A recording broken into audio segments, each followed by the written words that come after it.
กรรมฐานอันใดอันหนึ่งเป็นเครื่องอยู่เด้อพวกเฮานั่นแหละคนบ่เข้าใจคนบ่รู้คำว่าธรรมะแปลว่าความจริงของทุกชีวิตหรือสิ่งทั้งปวงทั้งหลายนี่มีแค่ว่าเกิดกับดับเท่านั้นเองเด้คนที่ยังลุ่มหลงมั่วเมาในอำนาจในการเข้าใจว่าความร่ำความรวยมีทรัพย์สมบัติมากมีชื่อเสียงมากนั่นเป็นความสุขเป็นที่สุดของชีวิตนั่นคือยังหลงยังเมาอย่างเต็มที่ว่างั้นเขาสิบ่ฮู้จักคำว่าสัตว์โลกเป็นไปตามกรรมเขาสิบ่ฮู้จักคำว่าสิ่งทั้งหลายทั้งปวงที่เขากระทำลงไปนั่นน่ะล้วนแล้วแต่เขาจะต้องได้รับผลของกรรมอันนั้นต่อไปวิบากกรรมเวลามันให้ผลแล้วมันบ่ได้โทษตัวเองหรอกเวลาแต่ละคนตกอับชีวิตตกอับเฮ็ดอีหยังก็บ่ได้บ่เจริญบ่ขึ้นบ่อยู่ดีมีสุขบ่เป็นไปตามที่เจ้าของคาดหวังเอาไว้นั่นแหละคนเป็นหมดบุญเป็นสันคนที่มีบุญคือคนที่มีความสงบคนที่มีความสงบก็ต้องเป็นผู้มีสติคนที่มีสติก็คือคนที่มีปัญญานั่นเองปัญญาเนี่ยรู้จักแยกแยะผิดถูกรู้จักอันใดควรใดบ่ควรใดเป็นโทษอันใดเป็นประโยชน์เด้แล้วคนมีปัญญานี่สิเลือกทำเฉพาะประโยชน์และในประโยชน์นั้นย่อมเป็นไปด้วยความไม่เบียดเบียนทำลายผู้ใดผู้หนึ่งเสียชีวิตและทรัพย์สินตลอดทั้งคนและสัตว์จึงว่าคนมีปัญญานั่นแหละว่าพวกเฮาให้ระลึกนึกถึงว่าคนเฮาทุกชีวิตหากินแค่ตายบ่ได้เกินนี้ที่มีทรัพย์สมบัติมากมีรถหลายมีเงินหลายมีบ้านมีไร่นามีต่างๆนานาหลายก็สร้างก็หลายไปตายนั่นแหละหากินไปแค่ซ้ำตายนั่นแหละบ่ได้มีอีหยังกว่านั้นแต่ว่าระวังใจคือการกระทำทางใจของเฮาเพราะว่าทุกสิ่งทุกอย่างย่อมไปเป็นเกิดจากจิตจิตเป็นผู้ตั้งจิตเป็นผู้ต้นจิตเป็นผู้คิดผู้นึกสิเฮ็ดอิหยังก็ทางนะก็อาศัยความคิดนึกซะก่อนแล้วจังเฮ็ด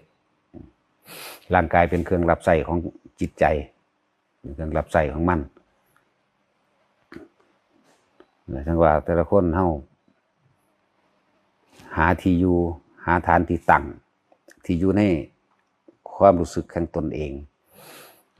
ให้ทุกคนอยู่ในจุดอุณาโลมนั่นแหละอาศัยมันก็แค่นั้นแหละแต่เฮาสิส่งความคิดเห็นออกไปข้างนอกแล้วก็ไปสรุปไปยืนยันไปตัดสินไปหาจุดหมายสูงสุดของชีวิตของแต่ละคนมันอยู่ไสนะจุดหมายของคำว่าร่างกายคือไปตายหาอยู่หากินก็หากินไปแค่ซ้ำตายจุดหมายของร่างกายอันนี้ตัวบ่ตายนี่เฮ็ดจังได๋เฮาสิตายจากมันนี่มั้ย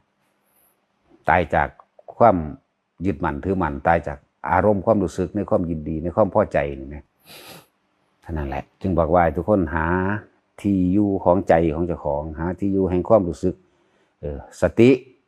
รวบลงในความรู้สึกตัวพร้อมนี่แหละเฮ็ดจังใดมันสิต่อเนื่องเฮ็ดจังใดมันสิบ่เผลอไปไหวไปไหลไปในสิ่งที่เข้ามากระทบเพื่อภัยก็ตามที่ดูถูกเหยียดหยามกล่าวตู่ถากถางใส่ร้ายเสียดสีหลายอย่างเฮ็ดจังใดเฮาสิควบคุมความคิดเฮาได้แต่เฮาควบคุมความคิดให้ได้แล้ว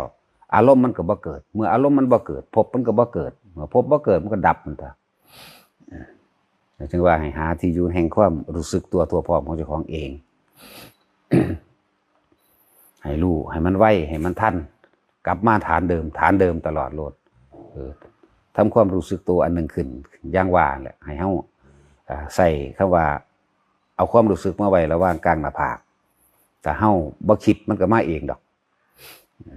เดี๋ยวให้ทุกคนฝึกก็โดยอานาปานสติโดยรู้ลมเข้าดูลมออกเมื่ออาการปิติอย่างหนึ่งที่เฮากำหนดไว้มาให้มันมาเกิดอยู่กลางหน้าผากในความรู้สึกนิ่มๆนุ่มๆนึบๆก็ว่าไปก็นี่แหละสติระลึกรู้อยู่ในกายว่ายังมีความรู้สึกนึบอยู่นี่เองนะระลึกรู้อยู่ในกายถ้ามันบ่ทันได้มาอยู่ในกายก็เอาลมซะก่อนกับเข้ามาในกายคือเก่าน่ะรู้ลมเข้ารู้ลมออกความรู้สึกเกิดขึ้นตัวนี้ก็อยู่กับแค่ตัวนี้แหละเฮ็ดให้มันต่อเนื่องเอาเฮ็ดให้มันชิน พวกเฮามันชินกับการคิดนึกเวลาคนเว้าหยังก็สร้างมันจะสอดเข้าไปนั่นแหละคือความเคยชินของสัตว์โลกมันอยากสอดมันอยากถามมันอยากรู้เรื่องแล้วมันก็ตัดสินถ้าว่าเป็นไปตามที่มันตัดสินเอาความเห็นตนเป็นใหญ่ไว้แล้วมันก็ศูนย์อารมณ์โกรธเกิดแล้วนั่นแหละอารมณ์นั่นแหละความรู้สึกที่บ่พอใจนะพบละเนริยคติพบเป็นทางไปแล้วอารมณ์โลภอารมณ์อยากได้ความรู้สึกว่าอยากได้มันตัวเจ้าของบ่ได้หรอกอยากได้ก็โมโหนะตัวเจ้าของบ่ได้นั่นแหละว่าเหตุจังใดเฮาสิบ่คิดนึกออกไปว่าทุกคนอยู่กับความรู้อันนี้รู้สึกตัวผู้รู้ก็รู้สึกตัวนี่แหละบ่แม่นผู้ใดดอกคำว่าผู้รู้ก็รู้สึกตัวเองนี่แหละถ้ารู้สึกตัวเองได้แล้วมันก็บ่ไปหักไผไปสร้างไผดอกส่วนมากมันบ่รู้สึกตัวเองมันมีแต่หลงเข้าใจว่ารู้หลงว่าอันผู้นั้นผิดผู้นั้นถูกนี่แหละมันไปยืนยันมันไปตัดสินเด้นั่นเรื่องละหลง ต้องเบิ่งเด้อบ่เชื่อกูโลดล่ะนั่นล่ะหลงนั่นแหละคำว่าหลงนี่มันบ่รู้ตัวอีหลีแต่ถ้ารู้ตัวนี่มันยังว่ารู้ตัวอยู่ในตัวเองอยู่นะถ้าว่าหลงแล้วมันอยากไปสอดเรื่องผู้อื่นโลดนะจึงบอกว่าอันใดบ่แม่นเรื่องข้อขาดบาดตายของเฮานั่นน่ะอย่าไปยุ่งอย่าไปสนเถาะเฮาจะต้องเอาตัวเองพ้นจากวัฏจักรวัฏจิตวัฏคิดนี่แหละความคิดเก่าๆนี่แหละว่าไปใส่ดอกหมุนไปเวียนมาย้อนเก่านี่เฮ็ดจังใดสิเฮ็ดให้มันรู้เท่าทันความคิดมันได้นะจึงหาที่อยู่แห่งกายที่อยู่แห่งความรู้สึกเอาลมหายใจเป็นกายในกายอันหนึ่งเนี่ยเอาเวทนาอันเกิดจากความรู้สึกอันเป็นอุเบกขาเวทนาที่มันรู้สึกได้ในตัวเองได้นี่นะเป็นเครื่องอยู่ของจิตหรือกายเวทนาจิตคำว่าธรรมคือสิ่งทั้งปวงนั่นแหละสิ่งทั้งปวงทั้งเบิดนะตาเฮาเห็นหูเฮาได้ยินนี่แหละกระทบสัมผัสรู้สึกนั่นนี่เหตุจังใดเฮาสิบ่คิดบ่นึกในสิ่งทั้งปวงที่มันเกิดขึ้นที่เฮากระทบจริงนี่แหละนั่นแหละที่เฮาเห็นอยู่จริงๆได้ยินอยู่จริงๆนี่แหละเหตุจังใดมันสิบ่คิดออกไปหาเขาแต่เฮาอยู่ในลมหายใจมั่งถ้ารู้สึกกับลมหายใจได้ก็อยู่กับลมหายใจรู้สึกกับความรู้สึกอันเป็นปิติได้ก็อยู่กับปิตินั่นแหละว่าหาเครื่องอยู่วิหารธรรมเครื่องอยู่อันใดอันหนึ่งถ้าเฮาอยู่ในตัวเองได้หมายถึงลมก็สร้างปิติก็ตามพบเกิดบ่ได้ส่วนมากมันบ่อยู่ในตัวเองมันอยู่เป็นนำคนที่เป็นตาสร้างคนที่เป็นตาสร้างแล้วก็ห่วงคนที่เป็นที่ตะของหักนั่นแหละบุคคลที่รักบุคคลที่เกลียดนั่นแหละมันสิคิดนึกออกไปบ่ได้อยู่นำตัวเองเด้บ่ได้มีความรู้สึกอยู่กับตัวเองถ้าเฮาคิดถึงบุคคลที่รักลูกเต้าเล่าหลานหมู่พวกเพื่อนฝูงไผก็แล้วแต่ในที่เฮาพอใจที่เฮายินดีที่เฮาพอใจที่ได้มีความเกี่ยวของกันขึ้นมาแล้วนั่นน่ะเฮาไปคิดนึกตึกตองไปเกิดอารมณ์ความรู้สึกในความเป็นห่วงมั่งนั่นแหละ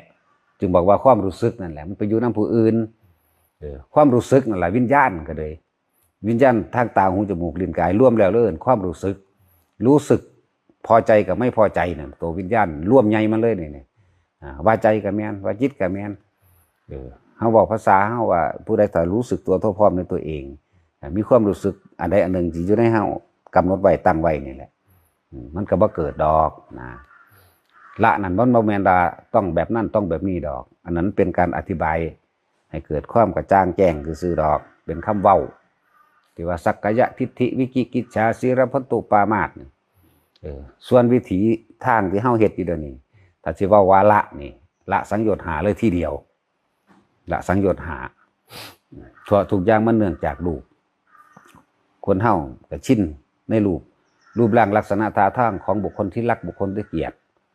สัตว์ที่รักและสัตว์ที่เกลียดวัตถุและสิ่งของทั้งหมดนั่นแหละเนื่องจากรูปจึงเรียกว่ารูปราคะความยินดีพอใจในรูปในรสในกลิ่นในเสียงสัมผัสกระทบอารมณ์ความรู้สึกที่พอใจคนเฮาที่ดิ้นรนแสวงหากับแสวงหาความพอใจนั่นแหละบ่ฮู้มันก็เลยต้องเป็นจังซั่นบัดนี้อรูปราคะนี่ก็อารมณ์นั่นแหละอรูปราคะอันเนื่องจากรูปรสกลิ่นเสียงอันเนื่องจากรูปร่างลักษณะท่าทางของบุคคลที่รักที่เกลียดสัตว์ที่รักที่เกลียดเห็นบ่อรูปราคะมันมาคิดนึกปรุงแต่งน่ะนะหรือเอื่นว่าอรูปะมันถอนออกมาจากรูปแล้วอรูปคือความจำเฮานี่แหม ความจำของเฮามาอยากให้เขาเป็นจังซั่นอยากให้เขาเป็นจังซี่อยู่นี่แหมอรูปราคะแหมก็อยากให้เขาเป็นไปดังที่ตัวเองพอใจนั่นแหละถึงว่าถ้าคนภายในขณะใดถ้าเฮารู้สึกตัวอยู่ในลมเข้าและลมออกความคิดอย่างอื่นบ่เป็นไปอารมณ์บ่เกิดใดก็นี่เลยเอิ้นว่ารู้สึกตัวคือเก่าเอิ้นว่าสติคือเก่าเรียกว่าอยู่กับตัวเองอีกนี่ก็ได้เป็นกลางคือเก่าบัดนี้เอาตัวอาการปิตินิ่มนวลขึ้นระหว่างกลางหน้าผากอุณาโลมมาเป็นเครื่องเตือนตัวเองว่าตัวเองถ้าตัวนี้หายจังสิแสดงว่าไปคิดน้ำผู้อื่นแล้วเนี่ยความรู้สึกไปอยู่น้ำผู้อื่นแล้วจังสิเกิดแล้วพบเกิดแล้วเนี่ยตายลงในขณะที่เฮามีความรู้สึกไปตกข้างอารมณ์ตกข้างอยู่น้ำผู้ใดก็ตามสิ่งใดก็สร้างจึงบอกว่าจิตมีที่ตั้งก็คือคิดถึงล่ะคิดว่าจิตมีที่ตั้งที่บ้านคิดถึงบ้านเราเป็นห่วงบ้านนั่นแหละคิดนั่นแหละภาพจำบ้านนั่นแหละอรูปราคะก็เลยแล้วก็อยากให้มันเป็นแบบนั้นแบบนี้ตามที่แต่ของข้อใจนั่นแหละอรูปราคะก็ดีเธอว่าใจขาดตายนั่นจิตมีที่ตั้งมันไปตั้งไว้พุ่นมันไปติดไว้พุ่นไปติดบ้านไปจำบ้านไว้ไปติดบ้านไว้แต่มันก็จะเฮ็ดจังสันจังสี่เกิดความรู้สึกว่าโอ้อันนั้นดีกว่าอันนี้ดีกว่านั่นแหละวิญญาณไปเกิดในภพบัดนี้นั่นแหละจิตมีที่ตั้งและวิธีการเกิดมันก็เกิดแบบนี้แหละอารมณ์สิแบ่งอีกที่หนึ่งเด้พอใจกับบ่พอใจนี่เด้แต่ทุกสิ่งทุกอย่างอย่าลืมว่าเกิดขึ้นจากความพอใจราคะตัวเดียวความยินดีพอใจในรูปร่างลักษณะท่าทางบุคคลสัตว์สิ่งของนั่นแหละมันก็เกิดจากตัวนี้เสียก่อนเนี่ยพอเข้าจึงว่าเฮาละเอาเลยทีเดียวรู้ลมหายใจเขาออกกะละล่ะอยู่ในอาการปิติที่เจ้าของ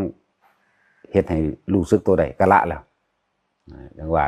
บ่ไล่ไปก็ได้ดอกสักกายทิฏฐิวิจิกิจฉาชีลพตุปามาสนะปฏิฆะกามราคะรูปราคะอรูปราคะเนี่ยบ่หาตะวาก็ได้ แต่มีความมุ่งมั่นจุดเดียวคือว่าบ่จะกลับมาเกิดอีกมันเกิดเป็นแค่มานะทิฏฐินิดหน่อยมีทิฏฐิมีความเห็นว่าบ่กลับมาเกิดอีกแค่นั้นเองเอาหน้าว่าตั้งแต่มันไปหอดพุ่นได้แล้วจักว่าล่ะคนใดก็สร้างที่ตายได้ตั้งใจตายเตรียมตัวตายเนี่ยตอนนี้พวกเขากำลังเตรียมตัวตายในลมเข้าลมออกทำความรู้สึกตัวทั่วพร้อมอยู่ในความอุณาโลมหรือกลางหน้าผากเขาเองนะเอาจุดใดจุดหนึ่งเป็นตัวความรู้สึกของตัวของเองแต่เขาบ่อยากบอกไปหลายแล้วก็บ่ได้ถ้าเอาไปเอาไว้หน้าอกก็ได้เอาไว้ท้องก็ได้จังซี่มันหลายสิข้านอธิบายมันก็เป็นความรู้สึกเดียวกันนั่นแหละแต่เฮาเอาไว้กลางหน้าผากเพราะว่าเฮามีเทคนิคเฮ็ดเกิดขึ้นง่ายก็เลยให้ว่าเอาไว้ตรงนี้เอาจุดไว้จุดนี้ความรู้สึกไว้ตัวนี้ให้ว่าปิติมันก็หลายโพดมันหลายกว่านี้อีกหลายกว่าที่เว้ามาในหาอย่างในบันทึกเพิ่นบันทึกไว้นั่นเลยเอาความรู้สึกตัวนี้ล่ะเอาความรู้สึกในกายเฮาโลดตัวที่เฮาชินแต่ชำนาญแต่เกิดขึ้นง่าย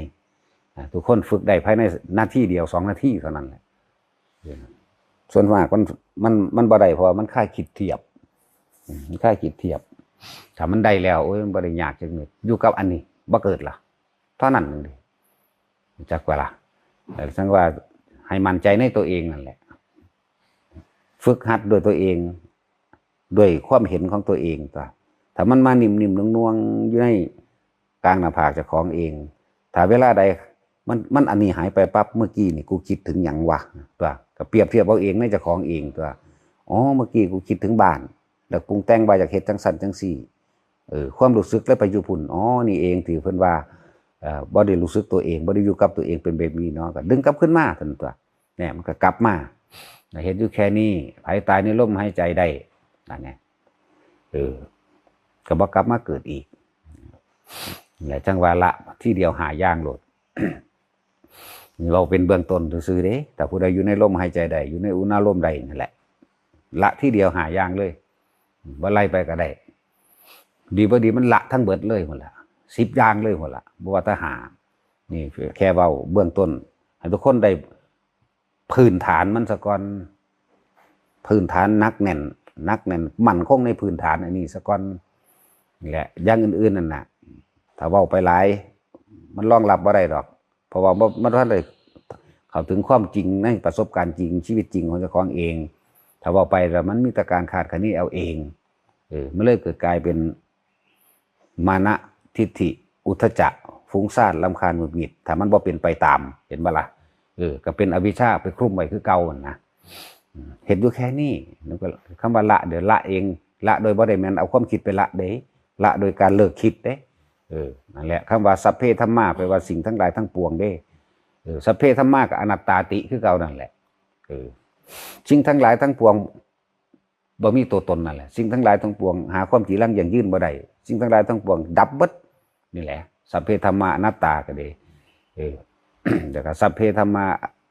นาลังอภินิเวสายะเนี่ยมันก็เขามาเกี่ยวกันก็มีความหมายเดียวกันเนี่ยว่าคนละศัพท์ซื่อ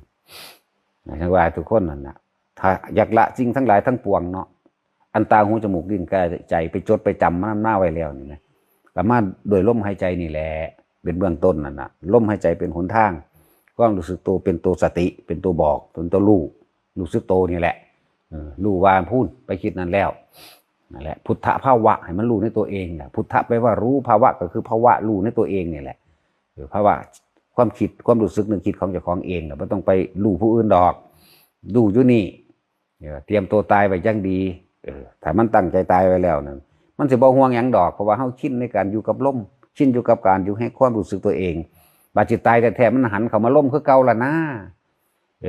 เข้าสู่อานาปานาสตินานั่นแหละหันกลับเข้ามาล่มล่ะ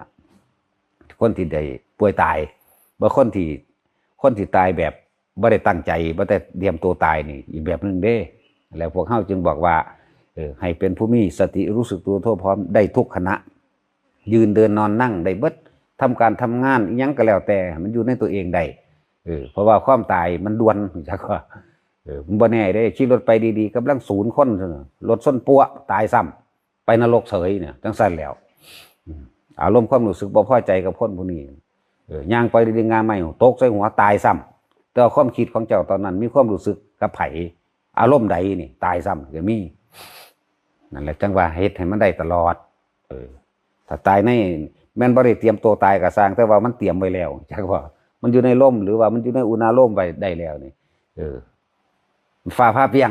ตายซ้ำตายก็ตายตัวบ่หูเมื่อสำเร็จจักบ่ล่ะบ่ได้หูเมื่อเด้อมันเป็นตาย่านตอนเฮาได้ยินเสียงซื่อเฮาไปคำนวณคำนึงเฮาขาดคิดไปมันเลยเป็นตาย่านฟ้าผ่าบ่ย่านดอกบ่ตายมันบ่ได้เป็นตาย่านจักบ่มันฮอดบ่หูเมื่อพุ่นมันคืออีหยังอันใดอันหนึ่งผ่านฟึบลงไปซื่อนี่แหละคนเคยถือฝ่าพานหูจักได้จักบ่ล่ะฉะนั้นเสือกบ่ตายอย่างเงี้ยก็ฝ่าพาก็เคยถือตายก็ตายแล้วหูจักแล้วความตายนี่อุ้ยเป็นเรื่องที่สบายที่สุดจักบ่ล่ะแต่คนเฮามันย่านตายนี่นะเนาะมันบ่ได้เตรียมตัวแต่มันเตรียมตัวไว้แล้วมันจะเอาหยังมาย้านก็มีแต่ตั้งใจอย่างเดียวนั่นตัวพอเมื่อยบ่แต่ละคนที่ดิ้นรนหาแสวงหาความสุขความสมหวังความสมปรารถนาเหนื่อยบ่กับการที่อยากให้ผู้อื่นเป็นคนดีเหนื่อยบ่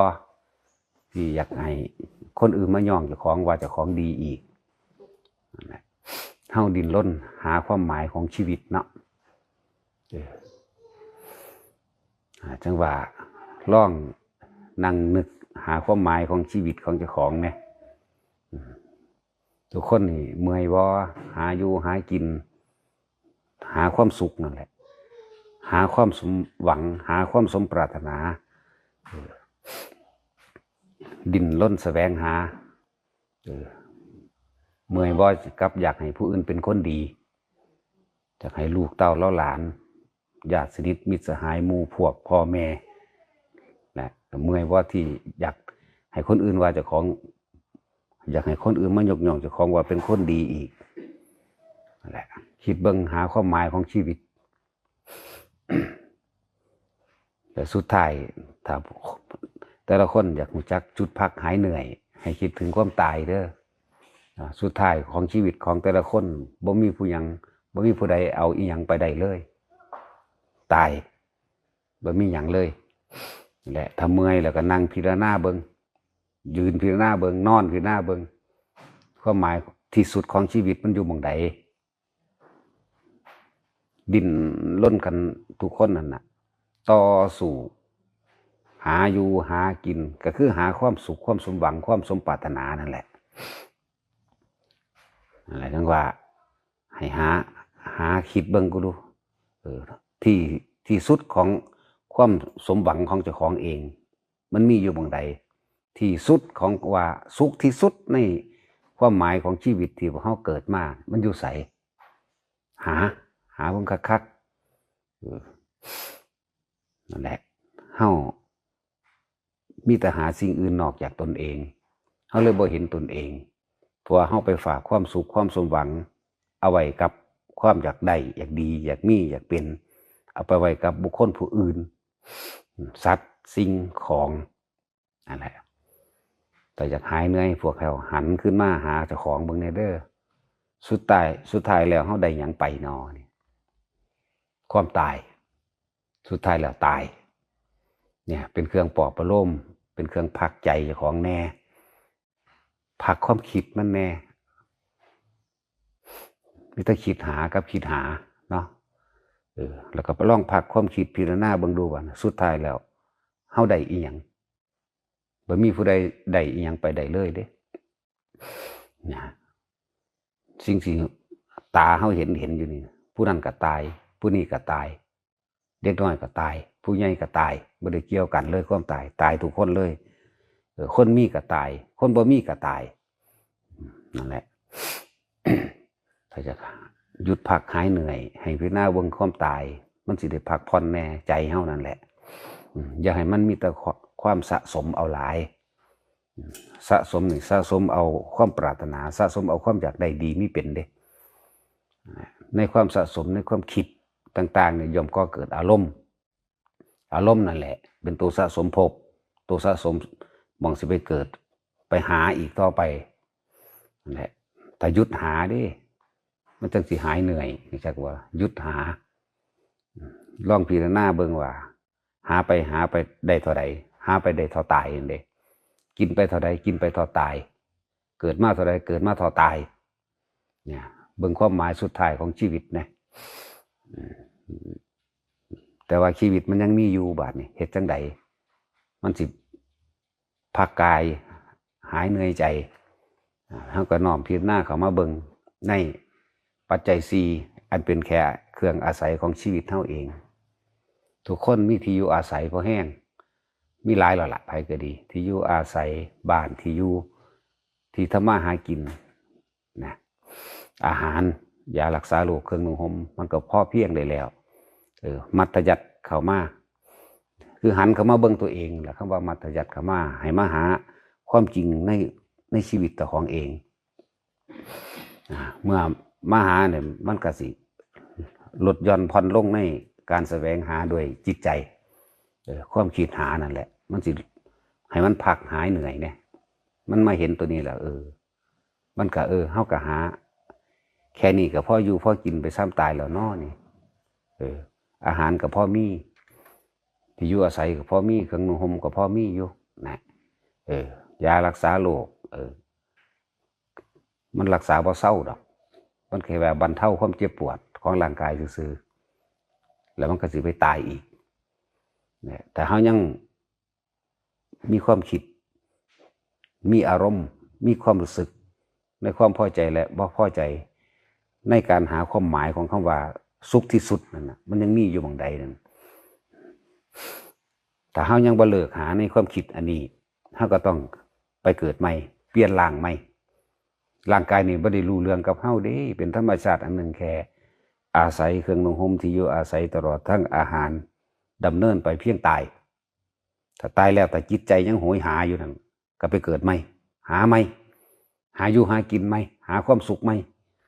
ทั้งสั้นแหละจบบ่เป็นสิ้นบ่เป็นฉะนั้นถือว่าพิจารณาเข้ามาหาความตายของตัวเองเบิ่ง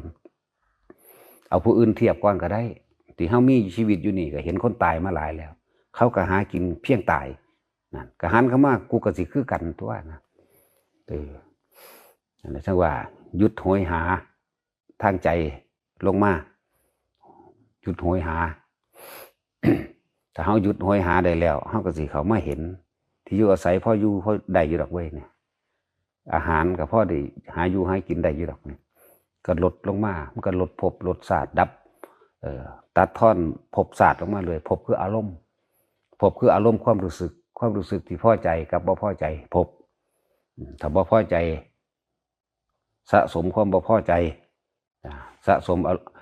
ภพอันเป็นอบายภพล่ะสะสมสิ่งที่บ่ดีต่อไปถือว่ามันตายในขณะนั้นเด้ตายในขณะที่อารมณ์ค้างในความรู้สึกในความบ่พอใจบุคคลสัตว์สิ่งของความบ่พอใจก็เกิดขึ้นจากความอยากให้มันได้ดังใจอยากให้มันเป็นไปดังที่พอใจอยากให้ผู้อื่นดีอยากให้เจ้าของดีอยากมีนั่นอยากมีนี่นั่นเองนั่นแหละการสะสมภพมันก็สะสมแบบนั้นแหละจึงถามทุกคนว่าเมื่อยบ่ที่ดิ้นรนแสวงหาความสุขเมื่อยบ่ที่อยากให้ผู้อื่นดีเมื่อยบ่ที่อยากให้ผู้อื่นเว้าให้ว่าเจ้าของดีอยากให้เจ้าของดีแต่ว่าแล้วดีที่สุดในชีวิตเฮาอยู่ไสคือหยังความสมปรารถนาความสุขมากที่สุดที่ว่ามันพอแล้วอยู่ไสมีอยู่หาเข้ามานั่นแหละถ้าบ่เลิกหาก็ต้องเวียนว่ายก็ต้องไปเกิดเปลี่ยนร่างไหมพบไหมเข้าร่างม้ามั่งสร้างม้างัวควายมั่งเป็นยุ่งมั่งเป็นไก่มั่งเป็นมดมั่งเป็นปลามั่งเป็นนกมั่งทุกอย่างที่เฮาเคยเห็นมานั่นแหละจังว่าหันเข้ามาเบิ่งที่สุดท้ายแล้วคนตายเสมอกันมีบ่มีก็สร้างใช่ป่ะล่ะมีก็ตายบ่มีก็ตายมีสมบัตินั่นแหละแต่ความสุขกับความทุกข์นี่บ่ได้เกี่ยวกับมีสมบัติหรือบ่มีสมบัติดอกถ้าว่างจิตเป็นและที่สุดคือความว่างหรือความสงบความดับความเย็นนิพพานมีเสมอกันบ่เกี่ยวกันกับคนจนคนรวยได้บาดเนี่ยมองมันเสมอตั้งแต่ร่างกายชีวิตกันยังตายเสมอไหมพระนิพพานก็เฮ็ดได้เสมอคือกันเด้ล่ะ นั่นแหละจังว่าทุกคนคิดพิจารณาเบิ่งความหมายของชีวิตตัวเองแสวงหาดิ้นรนมานี่ขนาดใดเห็นหรือยังความสุขที่สุดเห็นหรือยังความพอแต่เฮายังบ่พอเฮาก็เกิดไปแล้ว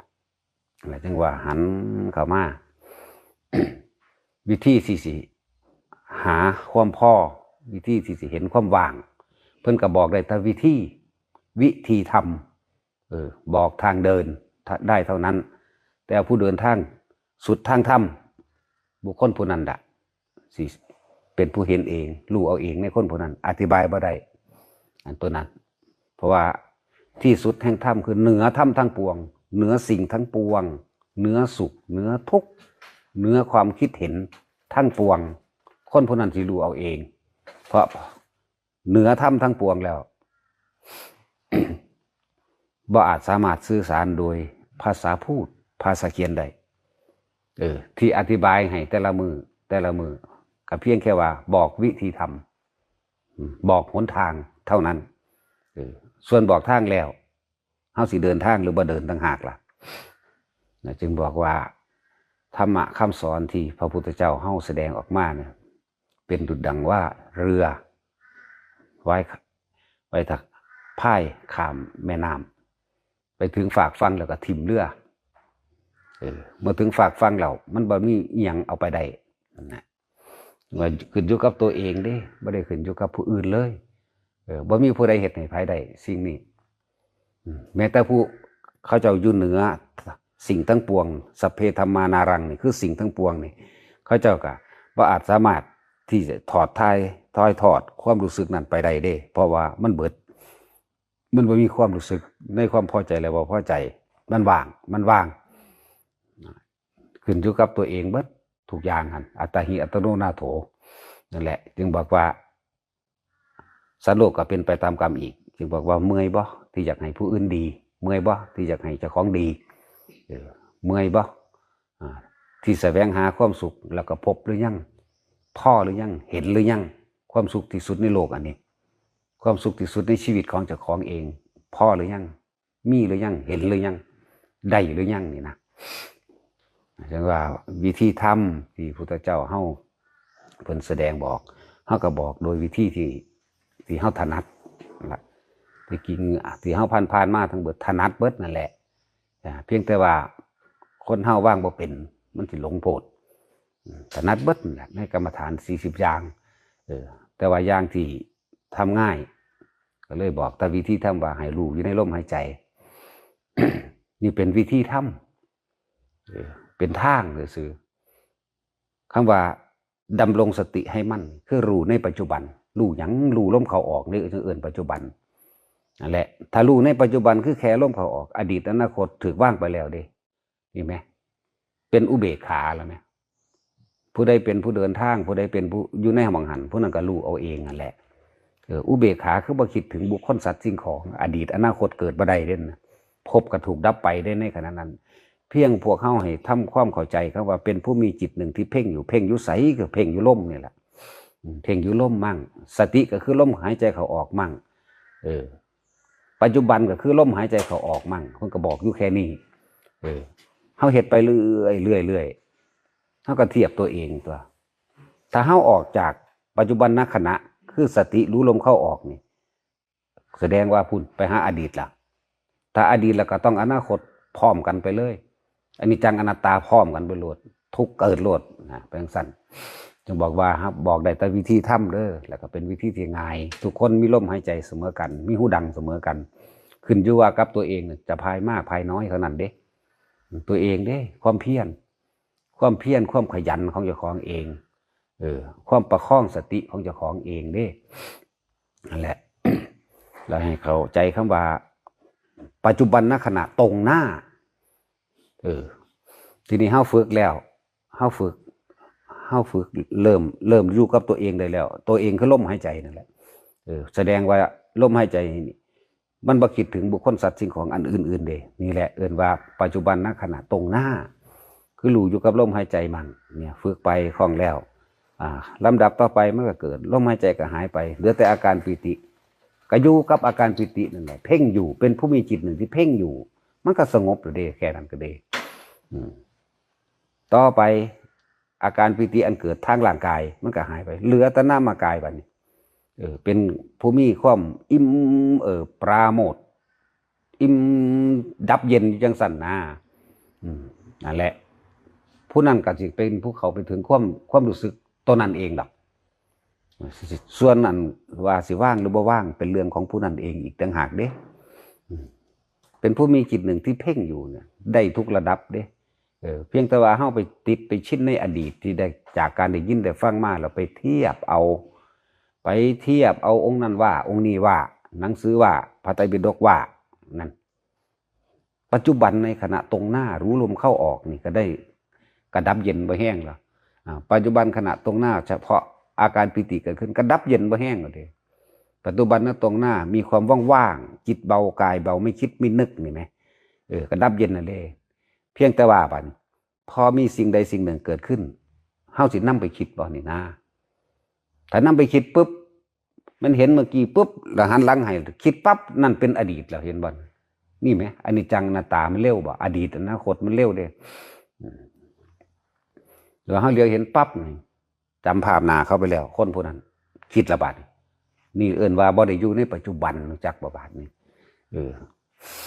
ถึงแม้นว่าบาดนี้ทุกคนเข้าใจลำดับ1ลำดับ2ลำดับ3แล้วลำดับ4เป็นใดถึงแม้นว่าเฮาจะทำงานให้เข้าใจคำว่าปัจจุบันณขณะตรงหน้าทำงานหยังก็คือถ้าคนขับรถปัจจุบันณขณะคือรู้สึกตัวทั่วพร้อมในขณะที่ขับรถความคิดความนึกไม่ไปทางอื่นนี่ไหมนี่ก็ดับเย็นเลยเด้ทั้งที่เห็นอยู่ทั้งที่ทำงานอยู่เนี่ยขับรถอยู่เนี่ยเนี่ยนั่นแหละตั้งว่าบ่ต้องคำว่าปัจจุบันณขณะนี่ตรงหน้านี่ให้ทำความเข้าใจดีๆด้วยเฮาทำงานอยู่หยังกะสร้างทำงานหยังกะสร้างความคิดนี่คือไม่คิดไม่นึกถ้าคิดนึกแล้วแสดงว่าไปอดีตแต่ว่ามันบ่รู้ในปัจจุบันนี่แหมเอาคนย่างบัดนี้ย่างไปตามถนนหนทางนี่แหมเคยย่างคิดถึงพุ่นถึงพี่บ่1,000,000%ส่วนมากซะด้วยซ้ำส่วน100ล้านเปอร์เซ็นต์เลยนี่แหละที่เพิ่นว่าบ่เข้าใจคำว่าปัจจุบันณขณะตรงหน้าย่างไปความคิดอยู่ไสนำบุคคลที่รักบุคคลที่เกลียดสัตว์สิ่งของเรื่องราวต่างๆพุ่น เห็นบ่ล่ะเลยบ่ฮู้จักคำว่าปัจจุบันปัจจุบันคือย่างอยู่นี่แหมเดินว่างๆจักว่าย่างว่างๆย่างบ่คิดแต่ว่ามันเห็นอยู่นี่แหมอันนี้แหมปัจจุบันขณะตรงหน้าแหมนี่ก็สงบแล้วเด้แต่บ่สงบคือคิดปั๊บบ่สงบปั๊บโลดธรรมดาดิแต่ว่ามันเป็นวิธีง่ายๆแต่เฮาไปหาความหมายอันอื่นมาเทียบนี่นะจังว่าโอ้ยภาษาสำนีกันจังว่านั่นแหละวิธีฝึกเพิ่นเป็นอย่างที่ฝึกให้อยู่กับลมหายใจก่อนเพราะให้เห็นตัวเองซะก่อนให้เห็นแล้วครับว่าจิตคิดจิตเกิดมั่งให้เห็นว่าคิดไปแล้วเนาะนี่เป็นอดีตอนาคตเกิดแล้วอารมณ์เกิดแล้วนี่ต่อมาก็เริ่มมีความเพียรประคองเจ้าของเองคุ้มเจ้าของเองนะถ้ามันอยู่นิ่งไปหนึ่งระดับนั่นลมหายไปคือลมหายไปอย่าไปคิดน้ำลมเข้าใจบ่ล่ะก็กลับมาอยู่ในปัจจุบันณขณะที่มีความรู้สึกตัวอยู่นี่จังเช่นอาการปิติเกิดนี่นะ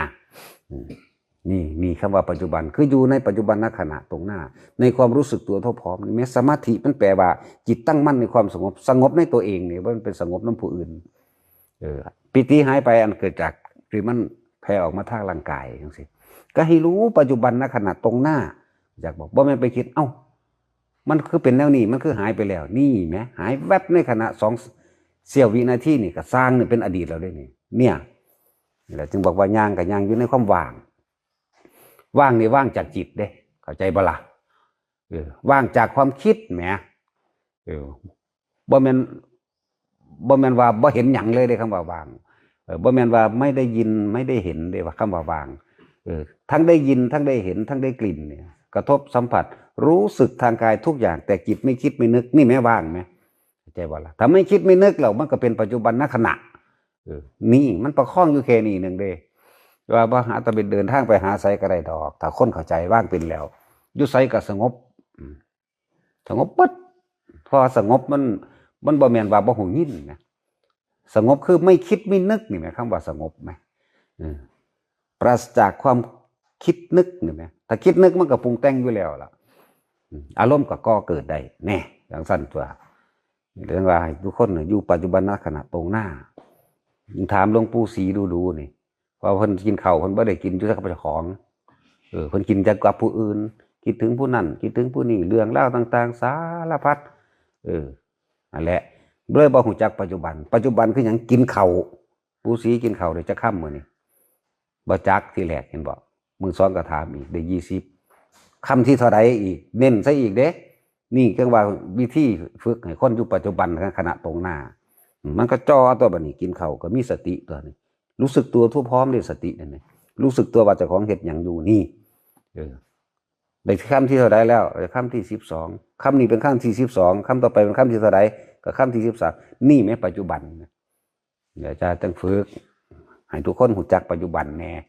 กินข้าวนั่นแต่บ่อยู่กับเจ้าของสิอยู่กับไผเนี่ยไม่ว่าได้รู้จักสำเร็จแม้คือเฮาถามน่ะพวกบ่รู้จักพวกอันลืมลมหายใจจังซี่ยังถามตาลักนาทีนึงหายใจจักเทื่อคนบ่เคยอยู่กับตัวเองมันสิรู้จักบ่แม่นบ่ล่ะมีแต่คิดนึกไปทางใหม่นี่หลวงตาลักนาทีนึงหายใจจักเทื่อบ่รู้จักเห็นบ่บัดนี้ไปคุมเบิ่งไปคุมอยู่กับตัวเองได้บัดนี้จับได้16เทื่อจังซี่ได้แม่ว่านอกนั้นมันไปอยู่น้ำผู้นั้นไปอยู่น้ำผู้นี้ความคิดได้ไปอยู่ความคิดความจำได้ไปอยู่นั่นจักบ่ล่ะนั่นแหละมันไปหาเกิดเป็นจังซั่นแล้วจึงบอกว่าปัจจุบันเป็นแบบนี้เนี่ยกินข้าวอยู่ก็รู้ความคิดบ่ไปหาบุคคลสัตว์สิ่งของพบมันสิเกิดได้จังไดเกิดบ่ได้นั่นแหละจังว่าง่ายๆนึงแต่เฮาไปมองเอาสัญญาความจำเป็นความรู้จำทั้งหลายมาเปรียบมาเทียบหาเอาผลมันเลยผลกับมรรคเป็นต้นผลเป็นปลายมรรคกับผลอยู่ด้วยกันในขณะเป็นผู้มีจิตหนึ่งเพ่งอยู่หรือว่าเป็นผู้มีสติรู้สึกตัวเท่าพร้อมในตัวเองนี่ไหมมรรคกับผลอยู่น้ำกันนี่ไหมอะไรทั้งว่าให้เข้าใจมันยังที่เกิดหายมันนี่เกิดภาพนี่ก็รู้ในปัจจุบันขณะตรงนั้นมันหายคืออาการปิติเกิดพวกเด็กนิ่มๆนุ่งๆอยู่กลางหน้าผากหรือวูบๆวาบๆทั้งหัวกระซางให้รู้เฉยๆว่ามันไปคิดเอาอดีตมาเทียบอันนี้เพิ่นว่าเป็นอันนั้นอันนี้เพิ่นว่าเป็นปิตินั่นบ่หรือบางคนอันนี้ผีบ่ไปเลยพุ่นห่างออกไปไกลเลยนั่นแหละทั้งว่าทุกคนเข้าใจครับว่า เป็นผู้มีสติรู้สึกตัวทั่วพร้อมทุกขณะยืนเดินนอนนั่งนี่ไหม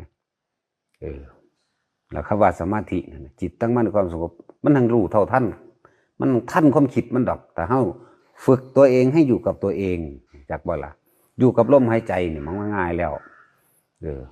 พอทุกสถานที่ย่อมมีการหายใจแต่ว่าคนบ่เคยคิดถึงลมหายใจเจ้าของคิดถึงแต่ผู้อื่นเลยบ่เข้าใจคำว่าจิตตั้งมั่นสมาธิแปลว่าจิตตั้งมั่นตั้งมั่นในปัจจุบันณขณะถ้าตั้งมั่นแล้วต้องไม่คิดไม่นึกถึงบุคคลสัตว์สิ่งของแม้นเว้ากันอยู่กับสร้างอารมณ์มันเกิดบ่ได้ความคิดก็มีในการเว้ากันเพื่อสิตอบโต้ปัญหาซึ่งกันและกันแต่อารมณ์เกิดไม่ได้นี่แหมมันอยู่ในปัจจุบันณขณะนี่แหมอารมณ์บ่เกิดนั่นล่ะภพมันดับแบบนั้นผู้ใดเฮ็ดไปจนเท่าตายน่ะมันก็ไปถึงตัวนิพพานนั่นน่ะนั่นแหละมันก็ดับอยู่ในเฮานี่แหละถ้าว่าไปเด้อก็สิว่าขี่รถขี่เรือไปอีกมันบ่ได้ไปแบบนั้นมันเป็นสื่อภาษาให้เข้าใจซื่อๆดอกอันนี้อะไรทุกคนเข้าใจคำว่าปัจจุบันณขณะเด้อบัดนี้ตรงหน้ารู้สึกตัวทั่วพร้อมเนี่ยรู้สึกตัวทั่วพร้อมรู้สึกตัวเองนี่แหละทั้งสติก็อยู่นำตัวเองนี่แหละทั้งปัจจุบันณขณะก็ตรงหน้าของตัวเองนี่แหละเนี่ยเรียกว่ารู้สึกตัวทั่วพร้อมในปัจจุบันณขณะตรงหน้าฟังหรือว่าบ่ว่าสิเฮ็ดหยังอยู่กับสร้างทำการทำงานกินดื่มยังก็แล้วแต่ให้อยู่กับตัวเองให้ได้แล้วเฮาสิเข้าใจอะไรเอาพอ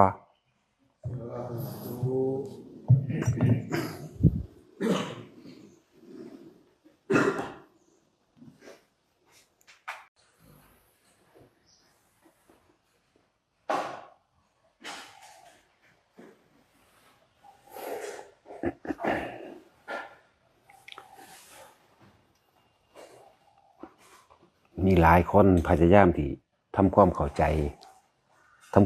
แล้วก็คิดว่าสิรู้แจ้งกับอักขระภาษาอันเป็นภาษาธรรมจึงบอกว่าอักขระภาษานั้นเป็นแค่เพียงการใส่เป็นเครื่องมือสื่อสารให้เกิดความเข้าใจซื่อๆเด้ในอักขระในภาษาเป็น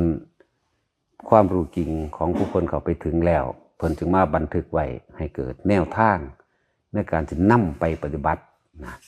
หลายคนวิจัยวิจารณ์ตัดสินนั่นนี่ในอักขระภาษาให้แล้วก็ไปใส่ความเห็นอันนั้นผิดอันนี้ถูกอันนี้จริงอันนี้ปลอมผิดทั้งบัดถามว่าเขาถึงความรู้จริงอันเป็นภาษาหรือความรู้สึกตัวนี้ตั้งหากตัวมันเป็นจริงแท้ๆมันนั่นนะเพราะฉะนั้นอย่าพากันงงอย่าพากันเมาอยู่ตักกับคำว่าอักขระภาษาอักขระภาษาธรรมเพิ่นใส่สื่อสารเพื่อให้เกิดแนวทางเพื่อให้เกิดความเข้าใจหรือเห็นทางซื่อๆได้นั้นจึงบอกว่าภาษาธรรมแท้ๆเนี่ยเป็นภาษาแห่งอาการและความรู้สึกของบุคคลผู้นั้นแหละที่เขาไปปฏิบัติจริงๆมาบุคคลผู้นั้นนำเขาไปปฏิบัติแล้วระหว่างอักขระภาษากับอาการแห่งความรู้สึกจริงที่เกิดขึ้นจึงเป็นหนึ่งเดียวกันได้แต่ว่าคนบ่เคยเข้าถึงความรู้สึกหรืออาการที่เขาไปปฏิบัตินั้นบ่เคยเป็นแบบวิตกวิจารปิติสุขเอกคตาจังสิอธิบายจังได้กับบ่ถูกเอาแต่ของบ่เคยเป็นจริงเรียกว่าบ่ถูกและอาการกับความรู้สึกมันก็ละเรื่องกันอยู่แต่ว่าถ้าปฏิบัติเข้าไปแล้วนี่จังสิสื่อสารออกมาไปตัวเองสื่อสารก็เลยต้องสื่อสารกันยังยากเลยของสื่อสารอาการและความรู้สึกจริงๆกับให้มันเป็นอักขระและภาษานี่โหมันยากเด้ธรรมดาเด้นั่นแหละบ่แม่นว่าเฮาสิรู้แจ้งโดยการไปวิจัยอักขระวิจัยภาษาและวิจารณ์ยกตัวอย่างเห็นคำว่าเขาบอกอยากให้อธิบายให้แจ่มแจ้งคนว่าอยากให้อาจารย์อธิบายอย่างแจ่มแจ้งในคำว่าฌานที่1 2 3 4มันสิแจ่มแจ้งได้จังไดมันแจ่มแจ้งไปแห้งแล้วสำหรับอักขระและภาษาที่สื่อสารออกไปแล้วนะแต่ว่าผู้ใดอยากแจ่มแจ้งแล้วก็รู้จริงแท้ๆแล้วต้องเข้าไปทำการปฏิบัติให้มันจริงๆจังที่แจ่มแจ้งได้อย่างเช่น ปฐมฌานนี่ฌานที่หนึ่งมันวิตกวิจารปิติสุขเอกคตาเนี่ยคนที่เข้าไปจริงๆเขาว่าวิตกนี่คือนึกตรึกอยู่ในลมหายใจเข้าคือเฮาทำกรรมฐานอันใดอันหนึ่งถ้าต้องทำกรรมฐานใดหนึ่งฐานที่ตั้งแห่งการกระทำอันใดอันหนึ่งอย่างใดอย่างหนึ่งเฮาสิเอาอานาปานสตินี่วิตกคือหยังนึกตึกตรองอยู่ในลมนี่ลมเข้าลมออกลมเข้าลมออกวิจารประคองเอาไว้ประคองให้อยู่ในความรู้สึกเนี่ยอยู่ในความรู้สึกได้อยู่ในความรู้สึกลมเข้าลมออกอยู่ในโพรงจมูกตรงนี้ในโพรงจมูกลมเข้าลมออกอยู่ตรงกระดูกอ่อนทั้งในเฮ้าที่มันต่อกันนี่คือวิจารวิตกนึกตรึกตองอยู่ในความรู้สึกนี่ลมเข้าลมออกลมเข้าลมออกมีความรู้สึกอยู่ลมเข้านี่กระดูกอ่อนนี่เนี่ยลมไปแบบนี้ลมออกแบบนี้นี่เอิ้นว่าวิตกนึกตรึกตองอยู่ในความรู้สึกอย่างรู้สึกเย็นหรือว่ารู้สึกอย่างกับตัวเองนั่นแหละสิรู้สึกเองนี่แหละวิตกวิจารประคองไว้อย่าคิดออกไปนะถ้าวิตกวิจารล่ะปิติก็เกิดเท่านี้ปิติเป็นแบบใดแบบนี้หาที่เกิดความรู้สึกหลายๆที่ว่าปิติมันนะอย่างเบื้องต้นในหนังสือบอกว่า5 อย่างนั่นสินะทีนี้เฮาว่าเทิงหลับตาแล้วลืมตาก็ช่างบัดนี้ปิติที่1นี่เป็นสื่อมั่นเกินว่าขนลุกขนพองสยองก้าวภาษาบาลีบอกว่าขุทธกาปีติเฮาเนี่ยขนลุกหยาบนี่คือภาษาอันสื่อสารแทนแสดงอาการของบุคคลเป็นจริงนี่คือความจริงบัดนี้นี่คือผู้เขาไปรู้ความรู้สึกจริงๆอาการมันจริงๆนั่นแหละขนลุกขนขิ้งลุกว่าทั่วโตก็มีเฉพาะกะงอนขึ้นไปหาหัวก็มีนี่คือผู้เขาไปถึงตัวนั้นจริงๆบัดนี้นั่นเพิ่นเว้าโดยรวมๆไว้ขุทธกาปิติมีอาการขนลุกขนพองสยองก้าวผู้เข้าไปนั่นจังสิหูจักเอาเด้อนั่นแหละ เกิดจากความบ่คิดไปทางอื่นความคิดของเฮาบ่คิดไปทางอื่นเลยวิตกเนี่ยตรึกนึกตึกตองอยู่ในลมเข้าลมออกลมเข้าวิจารประคองไว้ทั้งวิตกทั้งวิจารนี่สิเป็นหนึ่งเดียวกันนั่นแหละดูลมเข้าเย็นเข้าไปนี่โพรงจมูกอันนี้กระดูกอ่อนอันนี้นั่นน่ะนึกประคองอยู่ซั่นนี่วิจารบัดปิติเกิดบัดนี้นี่แหละจังว่าปิติเกิดเพิ่นเว้ารวมๆไว้5 อย่างมันไม่ได้เกิดพร้อมกันทั้ง5 อย่างดอกสำหรับคนที่กระทำจริงๆจะรู้สึกได้นี่เห็นป่ะบ่ได้แม่นภาษาได้บัดนี้เป็นรู้สึกได้ในอาการแห่งความรู้สึกนั่นนั่นแหละจึงบอกว่าภาษาธรรมคือความจริงแท้ๆเนี่ยสื่อสารโดยอักขระภาษายากคนผู้นั้นเข้าไปเนี่ยจังสิเป็นขนาดมีคนความรู้สึกเดียวกันก็ยังสื่อภาษาออกมาต่างกันทีนี้ คือพวกเฮาเว้ากันนิ่มๆนวงๆนึบๆอีกผู้นึงเขาว่าเป็นปวดนั่น